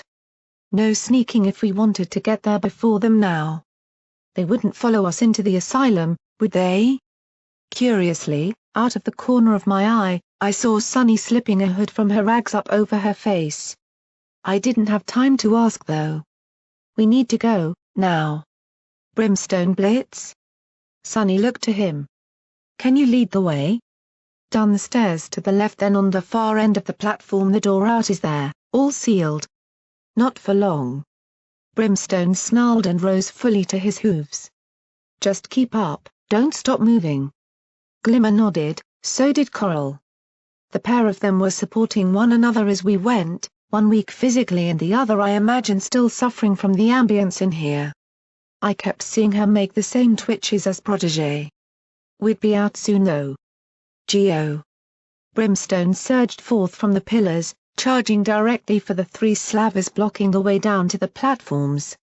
We galloped out after him even as Shackle's voice roared for the slavers and any slaves to stop us. I saw Brim go past the ticket desk, pause for only a second and rip it from its mountings on the tiled floor. With a great heave, the desk flew 15 feet to crush the slavers guarding the way and tumbled down the stairs behind them. He didn't hesitate, rushing right after it and sending one guard barring the way with a baseball bat flying a full 10 feet with a high-pitched scream. I actually felt sorry. Two of them ran up on our left. I heard Coral cry out before a thick snap of pressure that sent my mane flying into my eyes blasted out and knocked them into one of the huge pillars with a sickening snap. Whipping her head to the other side, galloping forward, her horn flared and sparked. I felt the backwash of telekinetic power wash sharply over me as the receptionist's desk spun and lifted to flatten a group of guards getting to their hooves in shock. One dodged to the side, Sunny tackling him quickly, stamping a hoof into his groin hard. I heard others run from our path, getting away from Brimstone. We were clear. Down. Down. To the left. We hit the stairs, Sunny shouting the reminder to Brimstone from right behind him.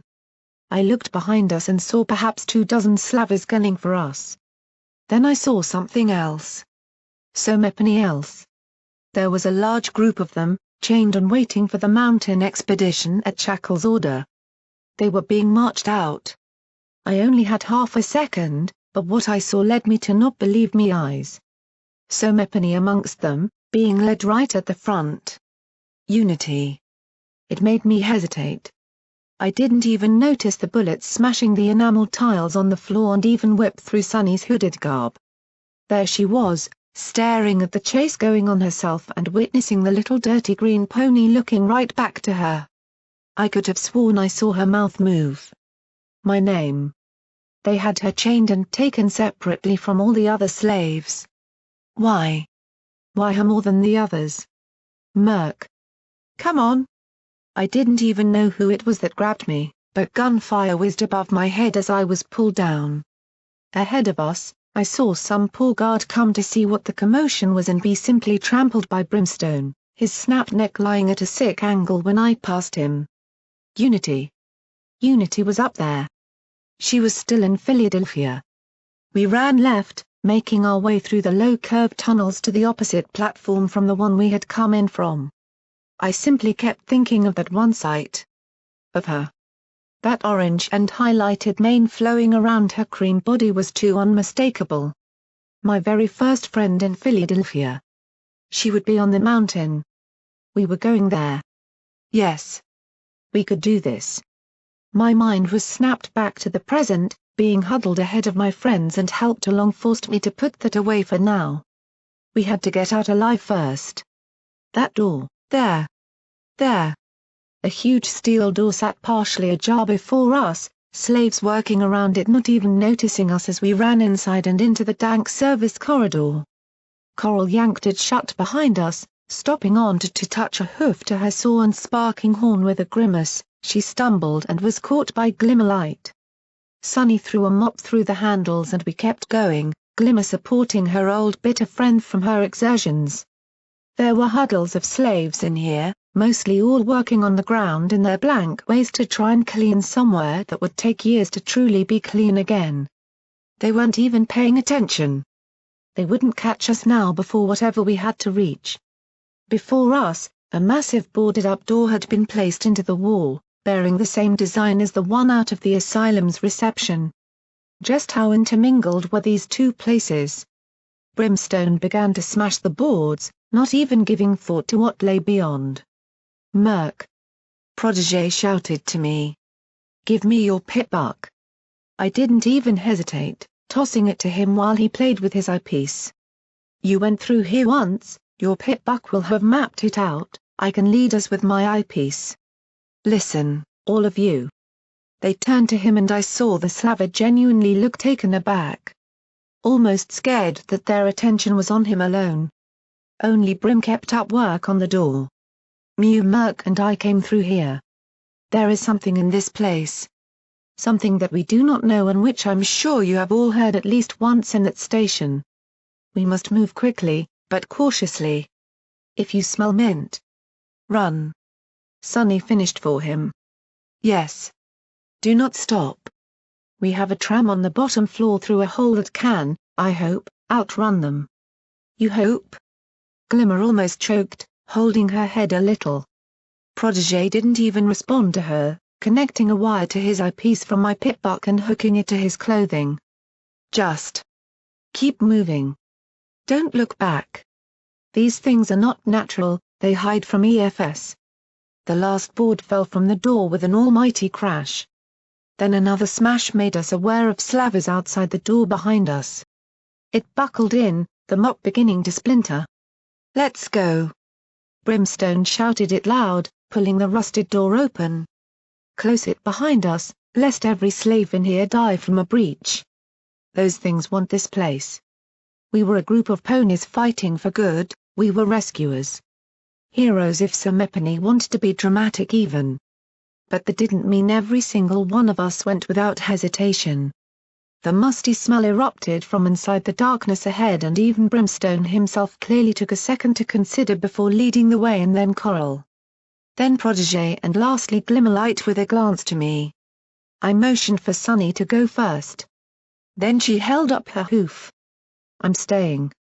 What? I stood up straighter, ignoring the crack from the mop in the door behind us. Ignoring even shackles. But you can't. Sunny was already removing that same hooded fabric and throwing it through the door. My friends are here, Murk. A good dozen of them. Why do you think I sent them back to their cell? There's too many to get out through here, how many can fit on a tram? I know the kind he means, they can fit maybe 5 or 6 at most. I won't abandon my friends, Murk. She stroked my mane a little. just like you didn't. But. I wanted to convince her. Don't leave me now. Murk, listen.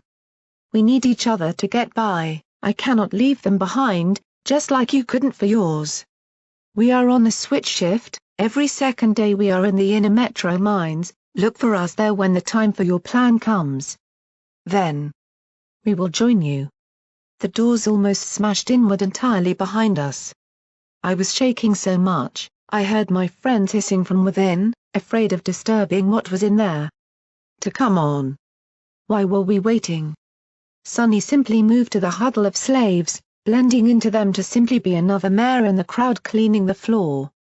Go Murk. We'll make it. You came this far for your friends. That smile showed utmost trust. I know you'll make it happen for all of us. Now go, Murk. Hurry. I didn't want to. I really didn't want to. Yet I could see she had made her choice. I backed off to the door, shakily sliding under a part of it and trying to concentrate on her to avoid the fear of moving into this place again. Sonny? I squeaked it out. Murk. When? I gulped. When we get out of here, I'll get you a new D-doll. To say sorry. There was a little half-second of silence between us, before she smiled and looked back to her work. I'll hold you to it, little guy. Behind us, the door burst open, two slavers using a fire extinguisher to break it, smashing through and falling as the others surged after them. Behind them all, I caught one glimpse of Shackles snarling toward us before Brimstone slammed our door shut behind us. He saw me. The snarl turned to a grin. Into the asylum. Get them. But. Move. There were the sounds of a scuffle, of orders given and slavers screaming. Let us in. Let us in. This door doesn't open again till I hear that runt squeal for it. Better get moving fast, eh? We wouldn't want these others here to take your jobs if you don't come back now, would we? Don't think I haven't seen you all taking more than your share from the supply rooms. He was locking in the slavers with us. I couldn't believe him. Using their ranks as prizes to let others still outside with him agree to this sort of punishment for their crimes against him. The desperate cries of those trapped in his sudden game turned into a furious effort to get this door open and get us. They didn't have Brimstone's strength, but already I saw it beginning to jar open. Turning to my friends, I found us at the back of an old staff lounge. A couple of terminals sat on desks for recreational use, coffee tables surrounded by chairs lay near overturned hot water containers, and the entire ceiling had fallen in. I could see right up into the rafters holding the asylum in. Protégé looked from side to side, his revolver perpetually out even while he studied my pit buck like a map and compared it to his EFS. We're about 250 meters from the hole, I think. Crash. The door behind us was slammed into again. Protégé, hurry up. Which way? Glimmerlight was casting fearful glances around. It's. In the distance, I was sure I heard a crash of metal and glass. Protégé. To our left, down a couple floors. This way. He took off, moving at the gallop. We had to get away from this door before it attracted them all, with angry slavers shouting and slamming.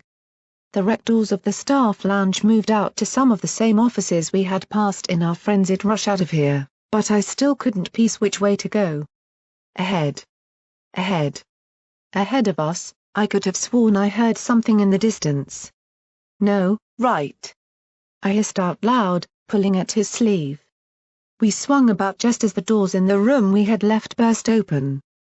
The offices led to an area with reinforced glass surrounding a pathway to a lift shaft. I couldn't help but notice the glass had been warped and ripped apart by something that had, at some point, torn right through it through sheer blunt force. I stepped on huge chunks of it as I scrambled after them. The warm air in here felt thick and choked my stomach, mixing with a fear to leave me short of breath already. Where did they go? Fuck knows, just get them before Shackles locks us in. We could hear slavers shifting into the rooms behind us, a lot of them. Can we get down the lift shaft? Glimmerlight rushed over to take a look at it. Shit. Running up after her, I saw that it plunged for 6 floors, way further than I had ever thought for this place. A dark mist crawled and seemed to pulse below before it passed out of sight. There might have even been more floors I simply couldn't see. No, no. This way. Protégé pulled a desk to the side, shifting through an almost hidden blocked door that Semepony had tried to blockade once. Keep quieter. He hissed the last line, completely ignoring that he himself had shouted too loud just before.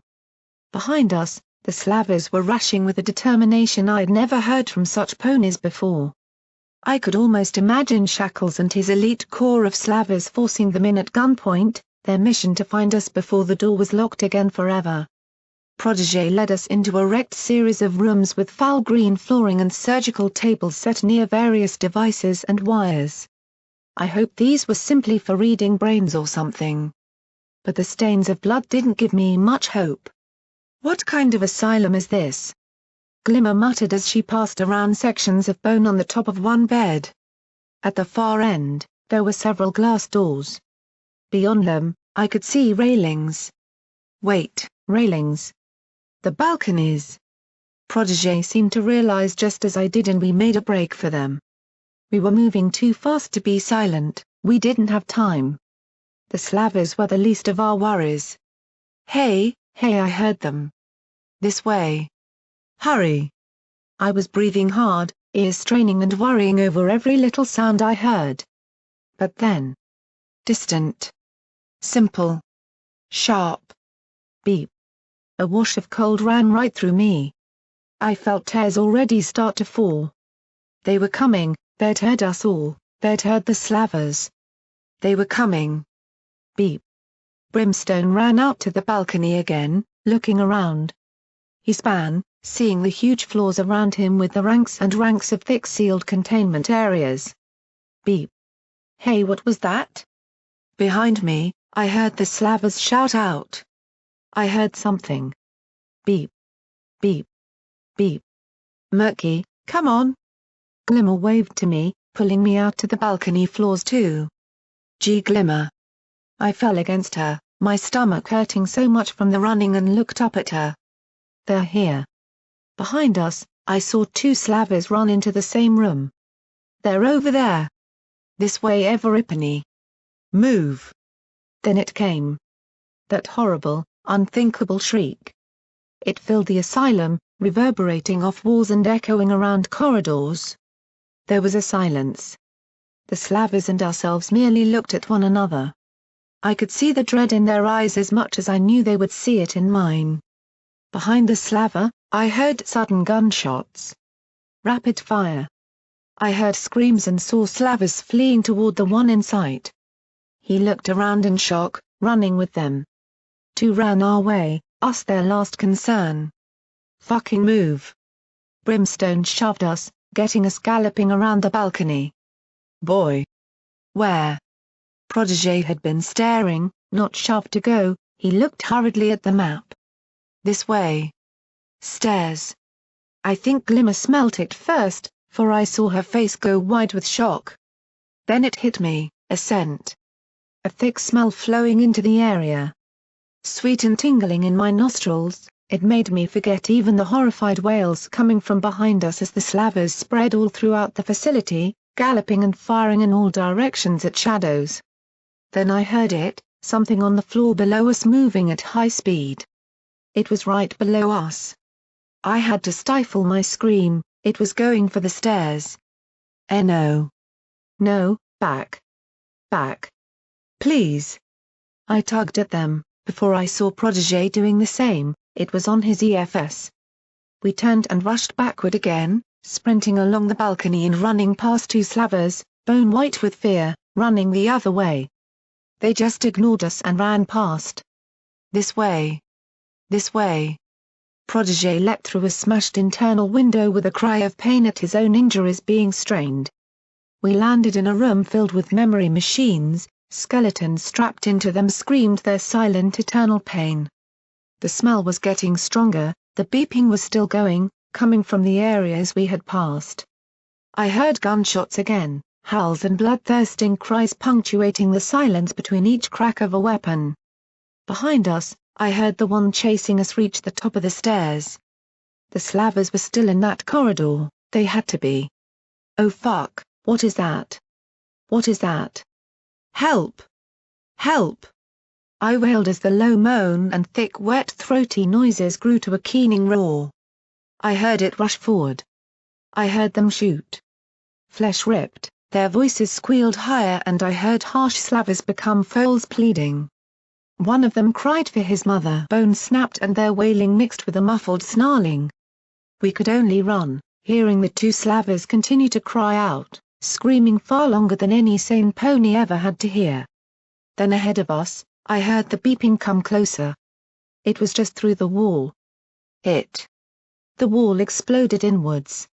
I saw something reach through the plasterboard and try to grab us. I had never heard Coral genuinely cry out in terror before until she was falling back from it. Brimstone got her, up, pushing her onwards. We were by it before I even got to see what it was. A thin hole left behind with something pale rushing away again after failing to get us. The balconies were ahead of us and I felt the fear that they would see us shoot through me. I was just the little pony trying to keep up. Emerging onto the balcony, the screams were taking over. On all floors, slavers could be heard spread out and being hunted down. I saw one rush a floor up from us on the balcony and fire behind him. He was crying. Below me, I saw a shape whip past between two corridors, just a blur of motion that I couldn't even focus on. That had been one of them. Oh goddesses save me. They were down there too. We had to go there. I tried not to notice that nothing was left other than blood where those two slavers had been on the opposite side. Whatever caught them was gone. I heard it shrieking back through the corridor we'd emerged from, the one with the surgical beds. Up ahead. The other stairs. Protégé pointed, before crying out and opening fire. Brimstone threw Glimmer behind him and took up a readiness to fight. Ahead of us, the slaver begged from the ground, hit in the knee by Protégé's bullet. Please. Please. I saw the look in Protégé's eyes, he had fired before even knowing, they likely didn't care about us anymore. Right behind the slaver, I saw a door half buckle inward. He held up his hooves. No. No. Take me with you. Help me. Help me. He was too far to reach. Brimstone forced us onward, his cold mind taking the lead. We leapt onto the stairs and started to descend. We got down one flight before his screaming for help howled louder and then went silent. The smell became overpowering, making me dizzy. The slavers were dying, their screams becoming shorter as fewer remained to do so. Yet the beasts saw. Whatever they were. They only continued. So Mepany unloaded an entire magazine a few floors up. The floor ahead of us was streaked with fresh blood. I saw Protégé slip on it, having to grab the railing for balance. It was me who grabbed him, pulling him onward, even I remembered the way now. This was near the canteen, just one floor up from it. Then I heard something on the stairs behind us. I screamed, my own voice joining the chorus going on in the asylum, its dark past seeming all too alive. Hearing me, they all ran. It slid, falling and sounded like it was hitting walls in its absolute desire to catch us. We ran as a group ahead. A slaver went streaking by ahead of us and we heard the thing behind us erupt out even as we rounded the balcony to find the next set of stairs. It was right there behind us. Don't look back. The scream got close. I heard a mouth gnashing. Something wet splattered and bone clicked. Don't look back. Run. Run. Glimmerlight screamed it, clearly in as much panic as the rest of us. It was coming for us, right behind us. It was catching us.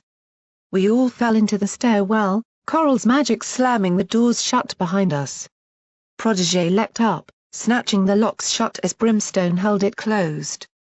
I saw Protégé fumble with the latches even as he pushed the last crack shut. And then back off. He'd seen through that crack. His eyes had gone wide and his face turned pale. He had seen one. From up above us, I could hear many of them. Beeping, howling and a rising of their minty stench rose from there like a rat-roach nest. They were everywhere.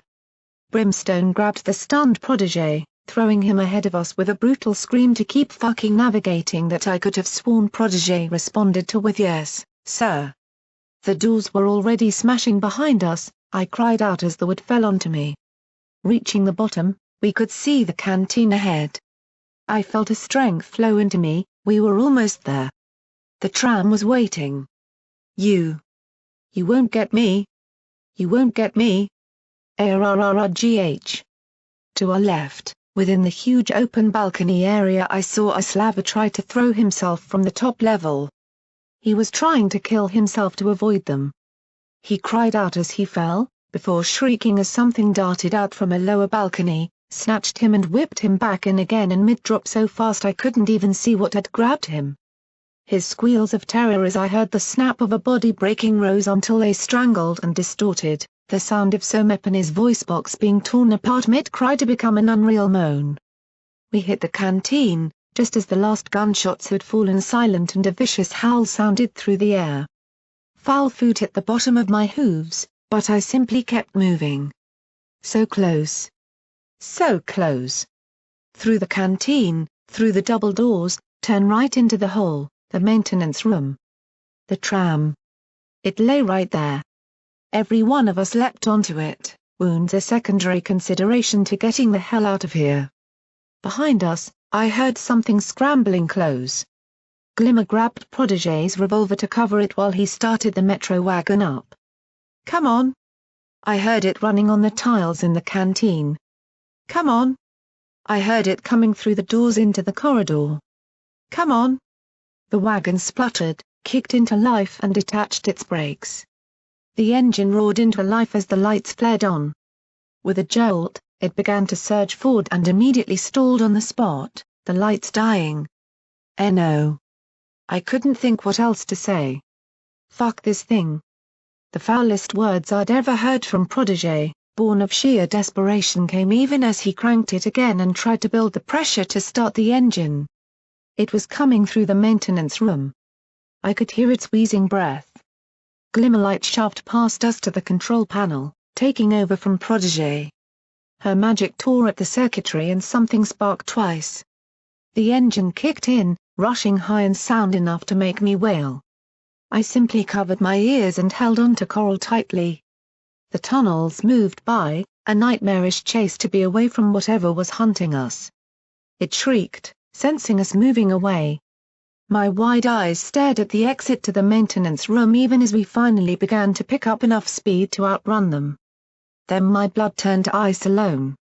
Just as we turned the corner, I saw a shape emerge at blistering speed from the room, shrouded in the dark and the harsh but ineffective light of the wagon's beams. Covered by hanging reeds and thick mist.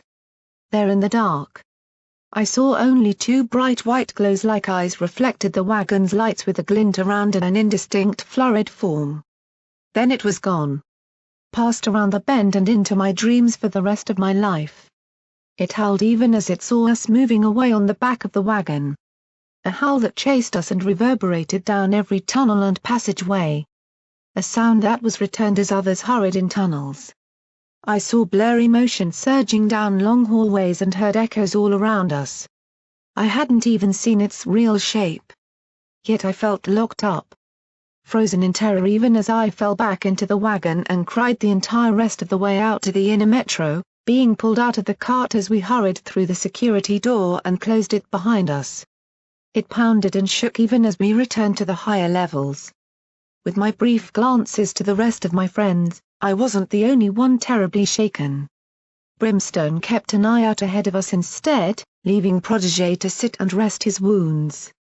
From the look on his face, from what had happened to him in here, or almost happened to him, I could see that he had been given more of a shock than any of us, one that only I could truly relate to. I just hoped it might help him see the truth. The journey back out passed in a blur. None of us really spoke.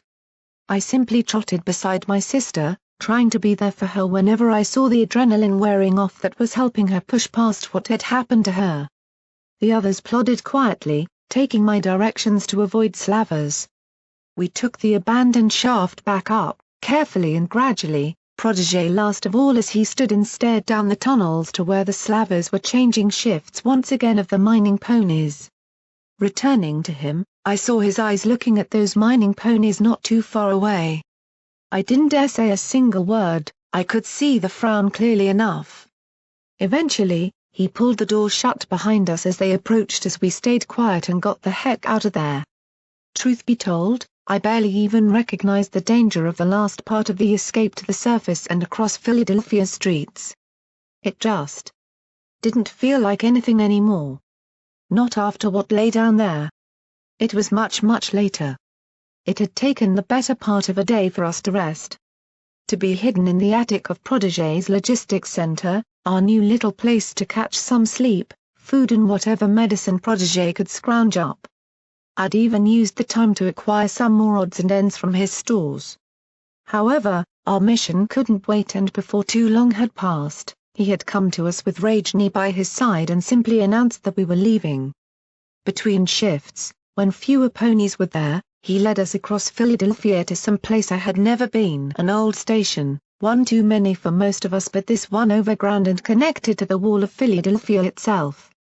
Upon its colossal lines, I saw immense train wagons sitting ready. Ponies were loading crates of supplies onto it or even boarding it themselves. This was to be our transport to the mountain. To become stowaways upon Shackle's own resource train. Their expedition had left hours before. We would slide in right under their noses. Apparently, they were sealed from the outside before departure with only slavers possessing the ways to open the wagons again to prevent slaves inside escaping. Not that the route it took would warrant a slave wanting to escape from. High cliffs, murderous hellhound lands and irradiated snow surrounded the train line. We had guns, medical kit and much to my delight, Protégé even somehow had gotten Blunderbuck to deliver a package to me. Rarities grace. Brimstone Blitz moved on, carrying something Protégé had acquired for him. The remnants of his armor, minus the helmet. He had been silent, eyeing any slaver with more suspicion than normal and sitting protectively close to Glimmerlight whenever possible. Coral Eve had surprised me by coming. This wasn't her fight, by her own words. Yet as we had packed to go, she had simply trotted with us. When I had asked, she simply said that it was better than waiting. Briefly, I had wondered if she perhaps bore a little more hope from her bitter and lifeless pessimism about her life's future as a result of all this. I dearly wished that was the reason. Glimmerlight moved on beside me, wearing one of the thick fur coats we had gained to resist the apparently freezing temperatures and snow that were up there. We shared a nod. Her and I had a lot to talk about on the way there to help her after her experience. Amongst other things that needed dealing with. We weren't going to go into this with unresolved issues between us. Rajni simply came along. Protégé had told her she didn't have to but the Griffin had simply turned up with her gun and said he couldn't possibly order her away. Revenge, I guessed, still bubbled deep in her heart against Shackles. However, one surprise had been who waited for us. The huge form of Old Grizzly lumbered near us. Protégé had pleaded with him, that it was too dangerous. Maybe he even felt it was too close to us and our plans that other slavers might take odds to. Yet the slaver had simply remarked that it was too important. We needed all the help we could get. Protégé couldn't disagree. My owner himself, however. Protégé. Since we had emerged, he had fallen silent. Speaking in hushed tones and avoiding eye contact, the slaver had taken to his books any time he was not doing anything required of him. In the few times we had spoken since the outer metro, he had given curt answers that were nothing like the genial talks we used to have. He seemed ashamed, afraid. Even embarrassed of himself and given what he had been feeling in Ministry Station. I could only imagine too well why. Myself? Today had been an arduous task. I had run for my life, confronted friends and enemies, Seen faces of the past before me and found new discoveries about Philadelphia that I had never known existed. I could sense this all beginning to come closer. More connected. Just as Sundial had said, all the pieces. None of the solutions. Yet I still felt like just that little pony who looked up at that wall and wished hard. A dreamer. I was just the pony who got caught up. I wasn't any pony special, not really. Yet now that I was embarking as part of this proper mission that could decide my future, I began to remember that this was about me. My journey to freedom, it had simply grown from the days of me being an unknowing little rebel running at a war. Above me, that snowy peak shrouded in clouds rose above the wall's height, right on the range that bordered the city. That was the place that mattered now. I had received just one more message from Sundial on our way out of the metro. He had been transferred to the mountain lab. Good luck, Sundial. I'll stick with you, if no pony else in your time ever did in your lonely mission. Packing away my pit buck, I joined my sister, hopping up onto the train. She grinned and I tried to smile back. Let's do this, lil' bro? You told me yourself. We're going to get out, let's go get the knowledge to make it happen. Forcing a grin and a nod, I settled down beside her as I heard the engine spool up. Forget the knowledge, forget whatever Aurora did. I had a new task now that meant more to me than anything inside that place. Something I had been yearning to have a chance at for so long now. To find and to get back the first friend I'd ever had back. Unity was up on that mountain. This was the moment. I would find her, bring her to the safety of our group. Show her that she wasn't alone. If I had to march alone into the very home of chain-link shackles, grindstone and wildcard to stop them using her for whatever plans they had, I would, because I wasn't going to let her be pulled away again. Not this time. Footnote, perk attained. Midnight Pip-Buck Reader, you sure are a cheeky one, using your Pip-Buck light to read when you should be sleeping. Wait, you can't read that well? Never mind, I'm sure you'll find the ability to have your Pip-Buck light on with less chance of others spotting it a handy talent to have.